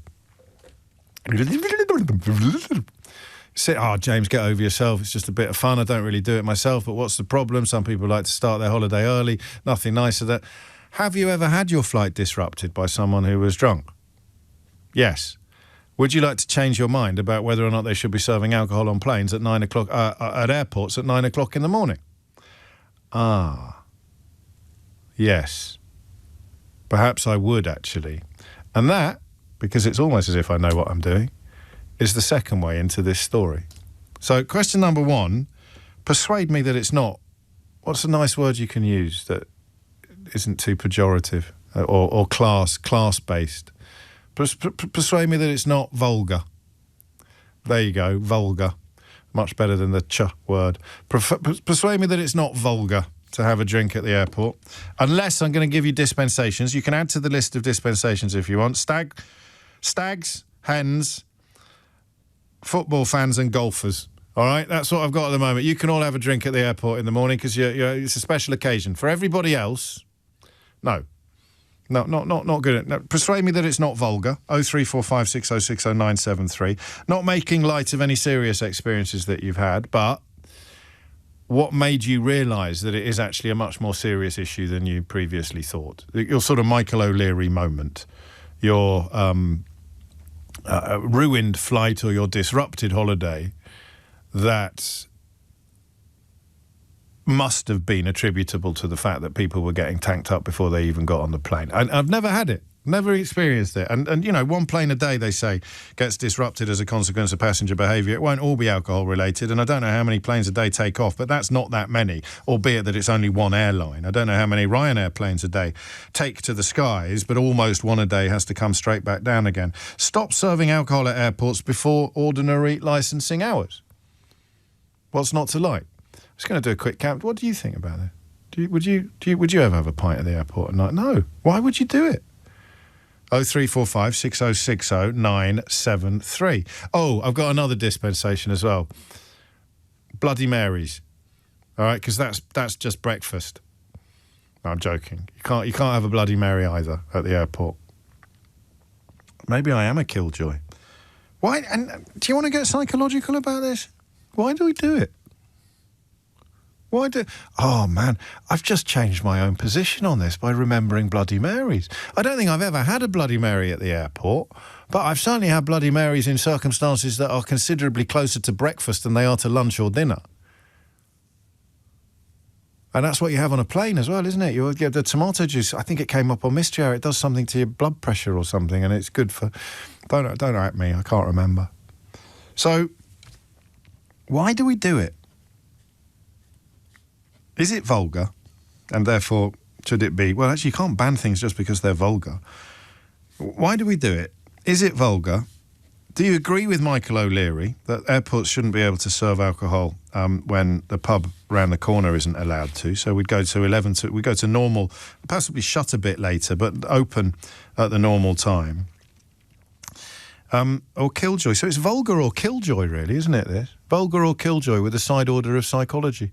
There you go, fill your boots. 0345 6060 973 is the number you need. Why do you want to drink at the airport? And if you're in charge of children, then I'm possibly capable of getting a little bit rude about this. James O'Brien on LBC. 20 minutes after 12 is the time. I love it when the streams cross. I gather from some of the messages coming into the studio that Mr. Moyles was discussing this issue on Radio X earlier this morning with his characteristic flair and bonhomie.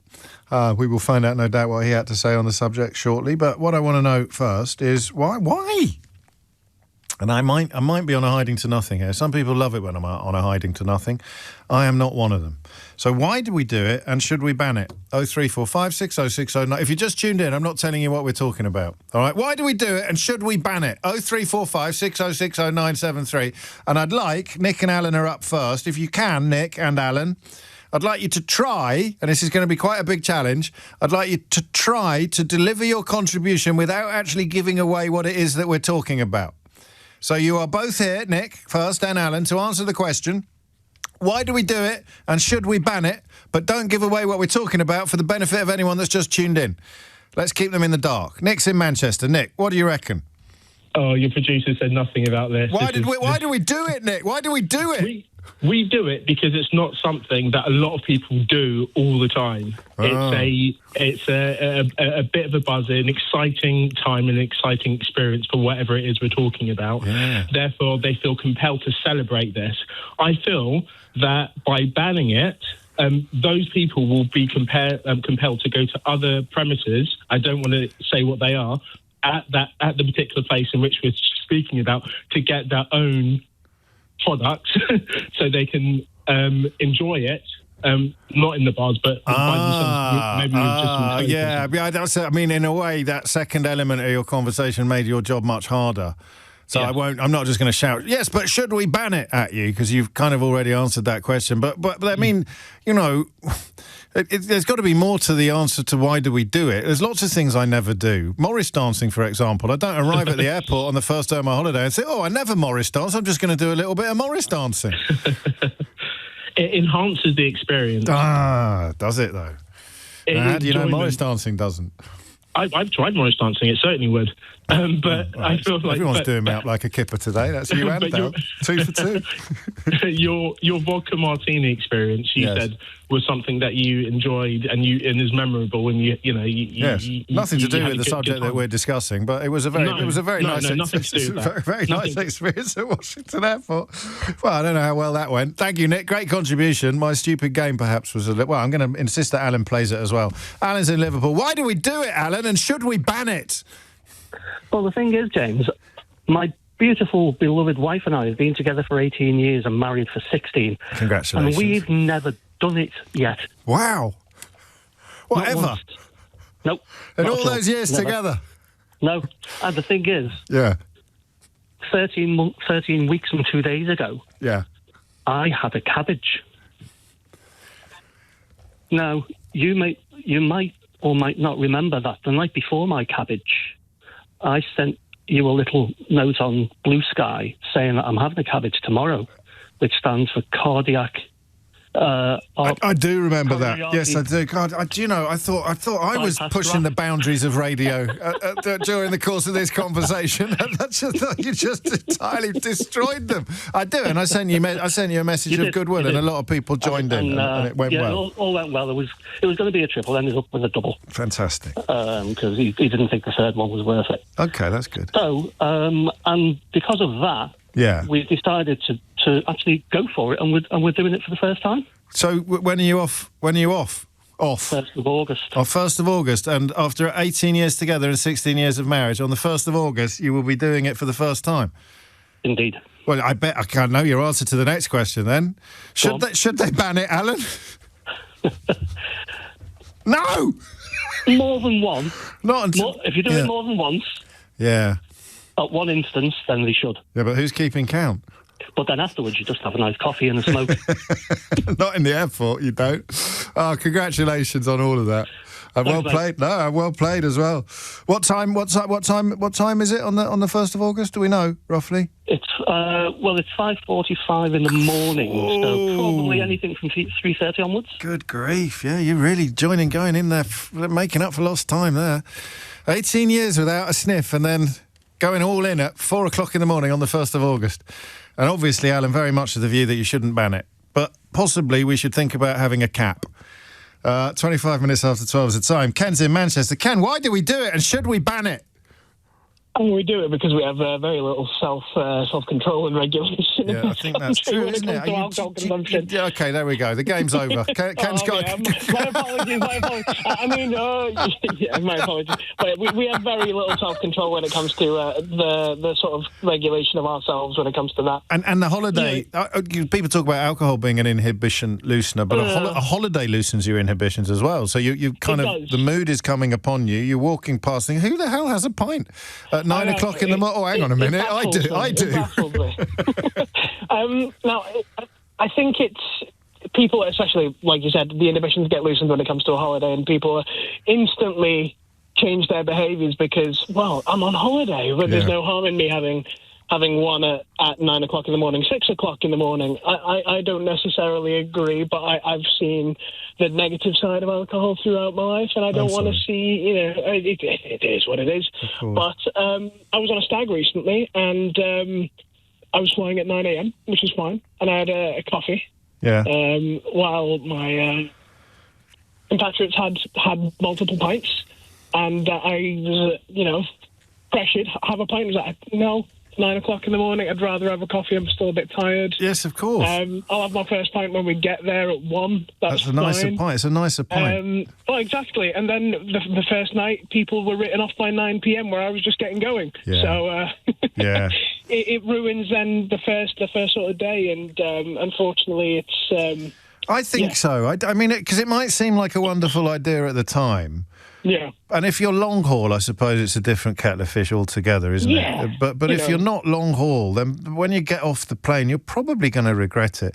People you're going through passport control inebriated as well. You're causing grief for the airport staff, and then suddenly queues start developing, and all sorts. Yeah, but would you ban it though? I wouldn't. I'd regulate it to 11 o'clock. No, I'd actually just limit the amount per boarding pass. So provide your boarding pass. You've got plentiful identification when you're going through that, and then you limit them to. You don't drink and drive, do you? You say one and drive, two and drive. No. Yeah, I mean, we are not talking about the pilots here, mate. We're talking about the passengers. You can drink. You can drink and passenger.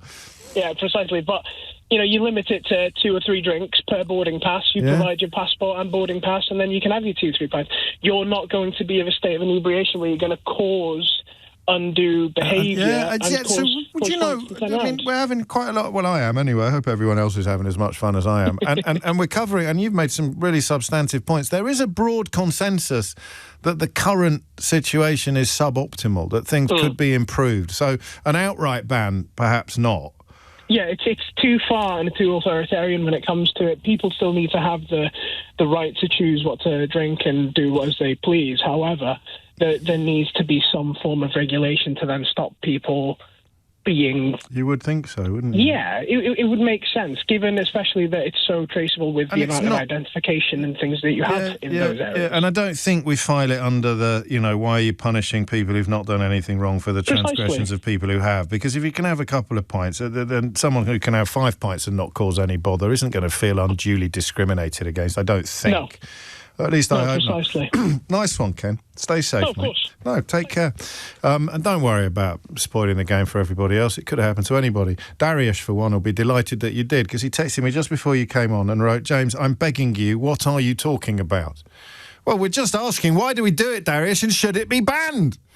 0345 606 0973. Apparently Moyles pointed out this morning somewhere else in this building that they do actually sell alcohol on Ryanair planes at that time of the morning. So if they banned all the drinking at the airport, it means he'd probably sell more on his planes. And that is what I would call the law of Michael O'Leary. I said to you half an hour ago, there's almost certainly an element of self-promotion involved in this story. I can't currently see what it is, but there is Chris Moyles, first to the story, as always. Amelia Cox is here now with your headlines. James O'Brien on LBC. Absolutely nobody disputing my statement that if you grew up in Kidderminster, you wouldn't really know how to order a vodka martini. But Chris, who's in Oxford currently, has some understanding of why. In the 1980s, James, I was living in London and part of the cocktail bar scene. My soon-to-be father-in-law took me to a pub in Redditch where I asked for a dry white wine. And it was like the world stopped as my future father-in-law turned to me and said, "You'll have a bloody pint like a proper man." I hope the marriage survived.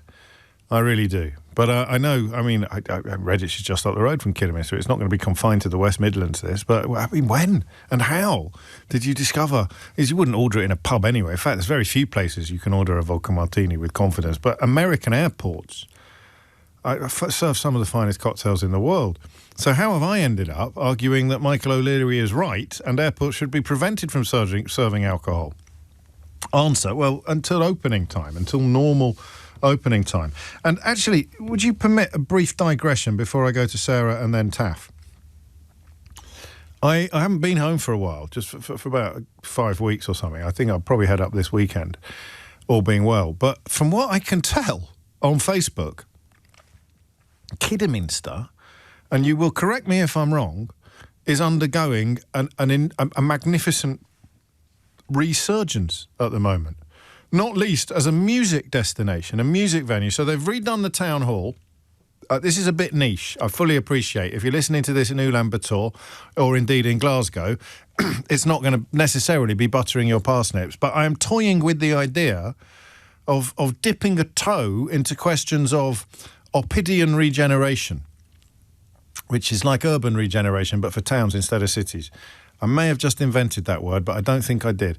Opidian regeneration, using Kidderminster as an example.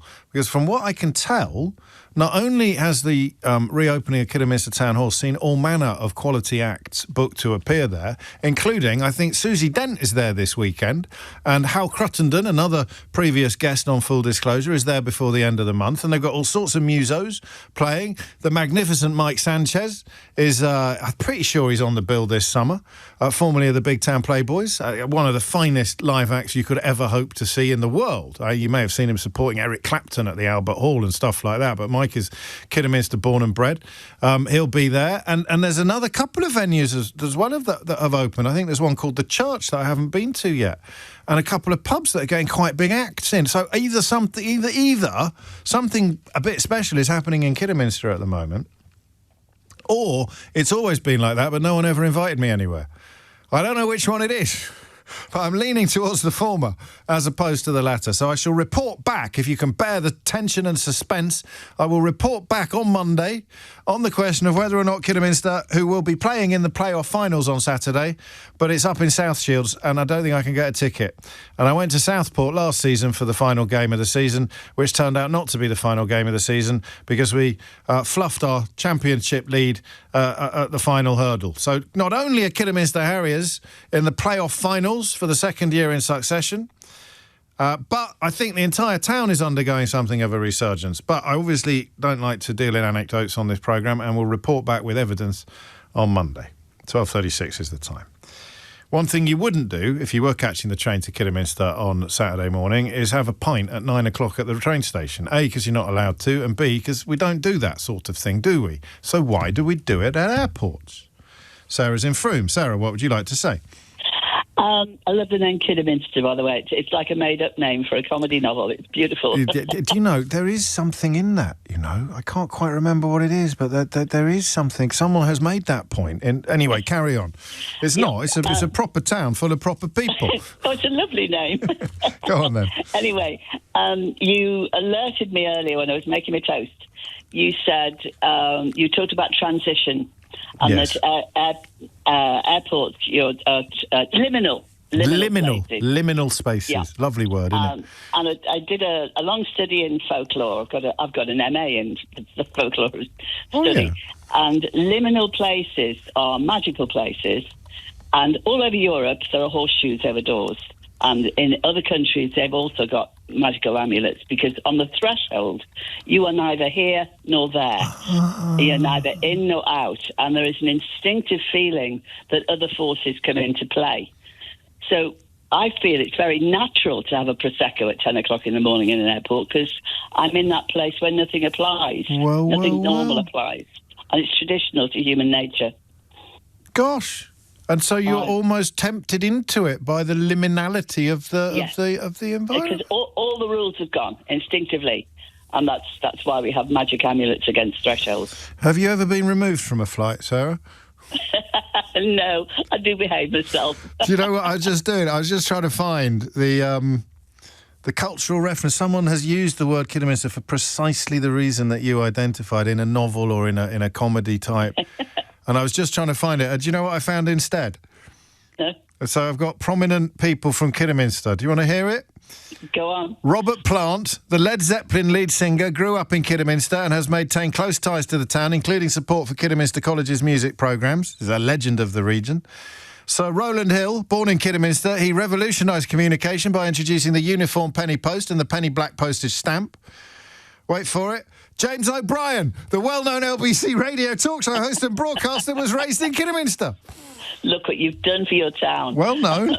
That's outrageous. Sarah, thank you. That's lovely stuff, that. So the airport as the liminal space, having a sort of folklorian context, makes sense, actually. I'm not here and I'm not there, so I'll have a drink. Thank you very much. Even though I wouldn't have a drink if I was there, and I'm not going to have a drink if I was here. Oppidon, I think, rather than Oppidian, would probably be the word that I either invented or was looking for. The fact that you've suggested it's Oppidon and not Oppidian suggests that I didn't invent it after all. Sarah, what a lovely call. Martin's in Glasgow. Martin, what do you reckon? Why do we do it, and should it be banned? Hi, James. Hello. Yeah, I was kind of agreeing with the previous callers. It is this thing about you're going on holiday and you want to relax. Going to the airport is quite a stressful experience. It's once you get there and you breathe out. Exactly. Yeah, you're right, actually. And for some people, it isn't alcohol. It might be, as someone said, like having that cup of coffee. You start to imagine it in your head. Like you can smell the coffee, you can smell the pint of beer, and you think, listen, me, I've waited all this time to go on holiday or go where I'm going, and I just want to relax. And I was just saying there, like, I always think these blanket bans don't work and can sometimes have the opposite effect. So, as you can tell, I'm obviously from Scotland, and we have this blanket ban on alcohol at football. And so do we. Yeah. Oh, no, you can have it in the ground, English grounds. Can you not have it at the ground in Scottish? Not at all, okay. No. If you're in hospitality boxes, of course you can, but if you're an everyday punter... One rule for them, eh? And one rule for us. Exactly. And what I've found in my experience is, you've got this thing in your head, I can't have a drink for 4 hours. So some people go and have 6 pints and go into the ground, and are actually more of an issue. Instead, if you could just have 2 pints, enjoy yourself, relax, go, I'm going to have 6 pints because I'm not going to have a drink for 4 hours. And that could end up being a problem with this. People drink on the bus to the airport or in the car or go to another bar before they go to the airport. I mean, I get it. I can see it. So, and therefore, it would actually be one of those examples of people who've done nothing wrong being punished for the behaviour of people who have done something wrong. If you banned everyone from the pleasant experiences that you're describing because of some unpleasant experiences caused by people who'd had too much and couldn't control themselves. Exactly. I think the more sensible way is to be harder on the people that do go too far. I quite like the idea of having a limit, because you have to show your boarding pass to buy anything at the airport, so why not to buy alcohol? And the computer would immediately tell you, this fella's already had 4 pints of heavy, so he can sling his hook. I know, and I agreed with what you said, like some people maybe drink a bit more, but they're not going to feel disadvantaged from having 2 pints instead of 5 pints, I wouldn't have thought so. So, I mean, Michael O'Leary probably, as identified by Chris Moyles on Radio X earlier this morning, Michael O'Leary probably trying to drum up a little bit more custom for the in-flight sales undertaken by Ryanair at certain times of day. Can you have a drink on a plane at any time of day? I think you can, can't you? They say they push it round. They take the trolley round. So in my experience, which is admittedly limited, and I haven't been paying that much attention even when I'm on a plane, people don't seem to partake of the drinks trolley as liberally as they did when I was a younger man. It used to be part of the sophisticated pleasure of flying. I sort of think of Leonard Rossiter in Campari adverts, but I don't know, I could be wrong. But yes, I mean, it would not be surprising, would it, if Michael O'Leary had managed to gull various journalists into promoting his latest money-making wheeze. And obviously, when I say journalists, I use the word quite loosely because I am including myself in that category. 12:42 is the time. I think, and this is open to contributions, looking for the appearance of Kidderminster in popular culture that I'm thinking of. Amanda thinks she knows in Wickford. Remember Kidderminster was a phrase that that Martin would use in ever-decreasing circles whenever he wanted an early night, as in, some shenanigans. Was it Martin was Martin the one in the matching coat with what was his wife called? That could be it. Remember Kidderminster. That's one example of Kidderminster appearing in popular culture, but I don't think it's the one I'm looking for. I think the one I'm looking for had an element of wordplay. It was like we said a moment ago, as if the word had been invented, as if it was invented. Taff's in Cardiff. Taff, what do you reckon? Oh, good afternoon, James. Lovely to speak to you. Why do we do it, Taff, and should it be banned? Well, I called it because you mentioned you never having had a Bloody Mary in the airport. And it's the only time I ever drink a Bloody Mary is before I fly, with the odd exception. But I have no idea why. I've been doing it for years. But I think the reason we do it, and a lot of my friends do it as well, is that the minute you walk through the airport, the holiday begins. Yes. And it tastes different when you taste different when you know you're going on holiday. That might be why you only have a Bloody Mary when you're at the airport. You never fancy one on a sort of with your Sunday lunch or before sitting down for dinner. Yeah, that's true. The only other time I drink it, and I tip you, if ever you're abroad in a country that sells a stuff called clamato or clamato. Oh, that's delicious. Oh, it makes the best Bloody Mary on the planet. That's absolutely delicious. It's got some sort of seafood in it, hasn't it? It's clam broth, there if it I is. remember right. Yeah, it sounds disgusting. I think it was... Yeah, no, it is. No, you're right. It is absolutely gorgeous. I think it might have been in Bottom, Taff. Oh, I don't know. Not the clamato, the reference to Kidderminster. Oh. James has been in touch to say Richie and Eddie referred to the toilet in Bottom as Kidderminster. Are you going to Kidderminster? And they were talking about the toilet. That rings a bell. I seem to remember that. That rings a love bell. Bottom. That's That not was the. a superb It programme. is a superb program. There's a bench you can visit in Hammersmith commemorating where they used to sit, I think. I'm just offering up tourist guides to the whole country at the moment. Kidderminster, Hammersmith, all the classic resorts, all the classic holiday destinations for the urbane Englishman. And feel free to have a Bloody Mary before you visit as well, or even while you visit. But don't order a vodka martini in anywhere that is less than 4-star, I would suggest. 12:45 is the time. You're absolutely right about Bottom. I think I'd managed to block that out of my memory. And the number of people who've got in touch to correct me when I said that Leonard Rossiter was advertising Campari, when in fact he was advertising Cinzano, is a mark of something. But I don't know what. I don't know whether it's a mark of you not caring enough about all the very important and big mistakes that I regularly make on the programme, or that you are just, like me, somewhat obsessed with Leonard Rossiter. But my apologies and my gratitude to everybody who has... No, Lorraine Chase was Campari at Luton Airport, but that wasn't Leonard Rossiter. This is very niche, even more niche than the current coming attractions at Kidderminster Town Hall. James O'Brien on LBC. 12:48 is the time. So, look, if you do care about such things, Leonard Rossiter did the Cinzano adverts with Joan Collins, I think, and Lorraine Chase did the Campari adverts featuring the immortal line, near Luton Airport, with an actor called Jeremy Clyde. And as if I haven't given you enough fascinating nuggets of knowledge on the programme today, the actor Jeremy Clyde, who I think is still with us, is the great-great-great-grandson of the first Duke of Wellington. I don't know what you're going to do with that knowledge, but I'm fairly confident you did not have it 4 seconds ago. Howard is in... I never know quite how to pronounce it, Howard. And remember, this is a family programme, so you go first. It's Phuket. Phuket in Thailand. Thank you very much. Are you going to give me £5 million? Certainly not, but I will answer a question that you've been asking. Why do we do it? Why do we do it, Howard? And should it be banned? I think we do. I think there's a couple of interesting bits here. I think you have the Christmas Day effect. Yeah. Do you have a drink on Christmas morning? A lot of people have a champagne and they'll put a bit of orange juice in it, and then they'll say, well, let's have a Bucks Fizz. 9 o'clock, doesn't matter. It's Christmas Day. Breakfast of champions. Yeah, you're right. And everyone has that Christmas Day feeling. And the other thing you have to sort of get your head around, and I spend a lot of time in airports, is that once you're in departures, you're in a timeless zone. You've left the time zone that you're in, so there is no 11 o'clock. 11 o'clock's gone when you went through passport control. I mean, that is literally true in some cases, because people's bodies will be in different time zones to where their brain is. But it is, that's what's emerged during the course. So whether you want to, what did you call it? I called it a liminal space. What did you call it? A timeless area. A timeless space. It is timeless, isn't it? It is, and then we've got the sort of the threshold thing with the folklore element of it. When you're on a threshold, you're neither in nor out. It's a sort of hokey-cokey effect. You're not in, you're not out, and you're not shaking it, so you might as well shake it all about, and that is when you head over to the bar. And we don't think that the misbehaviour of the miscreants is enough to curtail the freedoms of everybody else.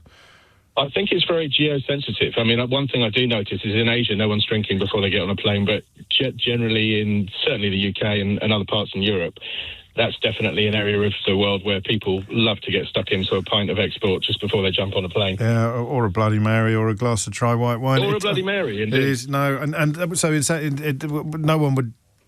Yeah, and then the Brits coming back to Britain from Bangkok would also, or from Phuket, would also probably be more likely to have a drink than anybody else. The Germans are pretty good at this. This is true. I think, but it's probably a Northern European thing more than anything else. I should say so, for sure. But the other thing you've also got is the fact that some people self-medicate their anxiety. Yes. Flying, fear of flying. For good or for ill, it's the only thing that can get them on the plane. Yeah, of course. I used to be that guy.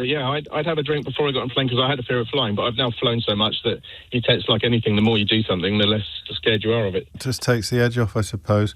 Are you on holiday in Phuket at the moment? I mean, I don't want to pry, but I just... No, I'm a yacht dealer over here. Oh, wow. How's business? It's good. Sunny's out. Yeah? Good. That's a pretty cool existence. I bet you know how to order a vodka martini, don't you?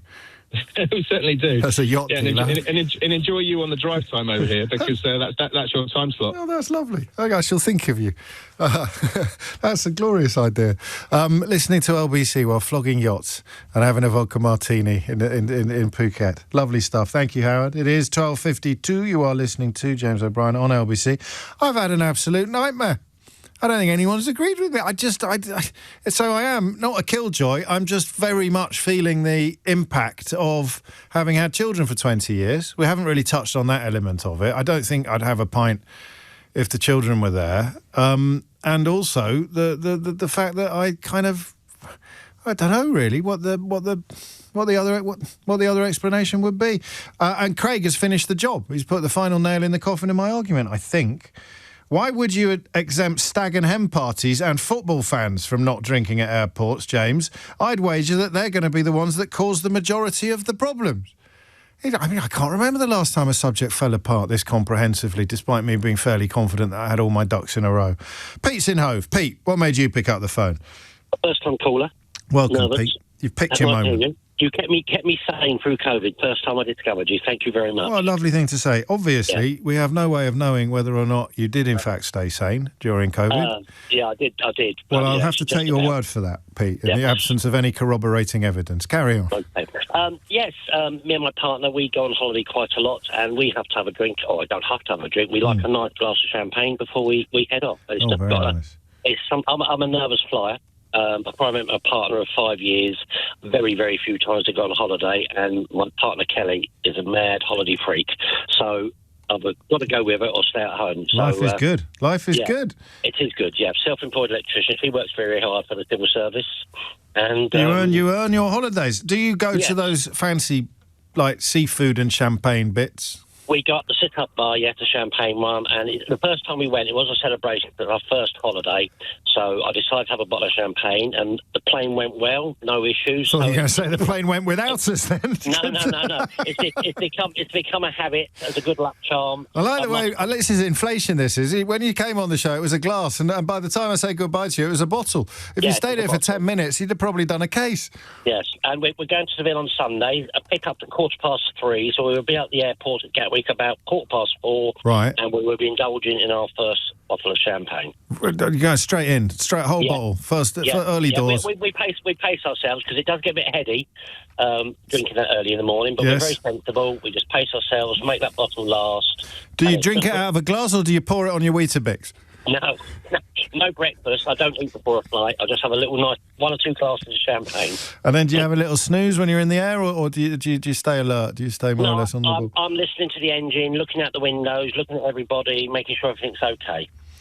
I like it. I don't think I've had a single syllable of support this hour. That's almost unheard of these days. Keith agrees with me, but he doesn't count. And since I've been with Kelly, we fly 3 or 4 times a year, so we're very lucky. I don't think yet on any of our flights we've come across anyone that has been suitably inebriated and causing trouble on flights, going or coming back. Well, you probably need to watch Kelly. Yes, She's got half a bottle of champagne sloshing around inside her. She sleeps. Once she's got that inside her.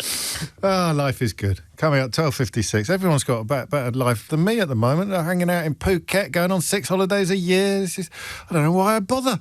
Howard's in Southport, which is oddly enough where I was more or less this time last year, watching Kidderminster Harriers be cruelly deprived of their richly deserved National League North Championship at the final hurdle before fluffing the playoffs and being consigned to another year in the lower division that they will hopefully be breaking out of on Saturday. What made you pick up the phone, Howard? Well, James, I'm afraid I am the final nail in your coffin on this subject. It's all over. It's it. I'm going home. Yeah, I'm afraid so. My wife noticed that if she insisted that I had a pint before we took one of the long-haul flights, that my behaviour was much more calmer. Well, what were you like if you didn't have one? Let's just say there was a couple of frackouts. What? I thought you were just going to say you got nervous, but you got a bit fighty. I would describe it as agitated. Oh, okay. But with people or just generally? With people. And this is because you're a nervous flyer, so you're on edge? Not at all. Oh, you just like fighting? No, I just... You've got me confused now, Howard. You sound like such a sort of gentleman. Well, I am, and I've got 3 children to cater. But why would airports? I mean, are you agitated in other contexts? Is your wife constantly urging you to have a pint? I'm just off to church. Make sure you have a pint before you go. No, I'm not a drinker, James. Oh, but something about airports brings out the agitation in you. No, I think a 16-hour flight halfway around the world, having to cater for 3 children. Oh, I see. Oh, okay. So we're not talking in code. You just get a bit touchy, whereas everything washes over you a bit more when you've had a pint. Well, she noticed, yes, that if she insisted that we went to a bar, had a pint, sometimes a full English. Yes. I took everything in my stride. I like it. And there it is. First phoning we've done in quite a while where everyone has disagreed with me and not a single syllable of support. Concluding with Oxford Dan, who writes, I think, rather cleverly. James began the hour saying, take everything Michael O'Leary says with a pinch of salt. He says the only problem with that is that he'd charge you a tenner for the salt. You're not wrong. Bada bing, bada boom. He's here all week. Try the veal. If you missed... Can before you do that, sorry, can I ask you what your question was? No. I'll go on. No, you'll have to listen back. I have views on alcohol in airports. Go on. Why do we do it, and should it be banned? No, you shouldn't ban it. I just never do it, but you shouldn't be banned. Why do we do it? No idea. Bunch of drunks. It's another hour of radio that's just been wasted. If you missed any of today's show, you can listen back on our free Global Player app or the LBC app, where you can also stay up to date with the latest news, videos and opinions. Listen to a range of podcasts, including James O'Brien Daily and Full Disclosure, and download the official LBC app for free from your app store now. Coming up at 4 on LBC, it's Tom Swarbrick, but now it's Sheila Fogarty. Sober as a judge. Sheila Soberty. Sheila Soberty, I like that, yeah. God, it'll be a long time before anybody calls me that. James O'Brien on LBC.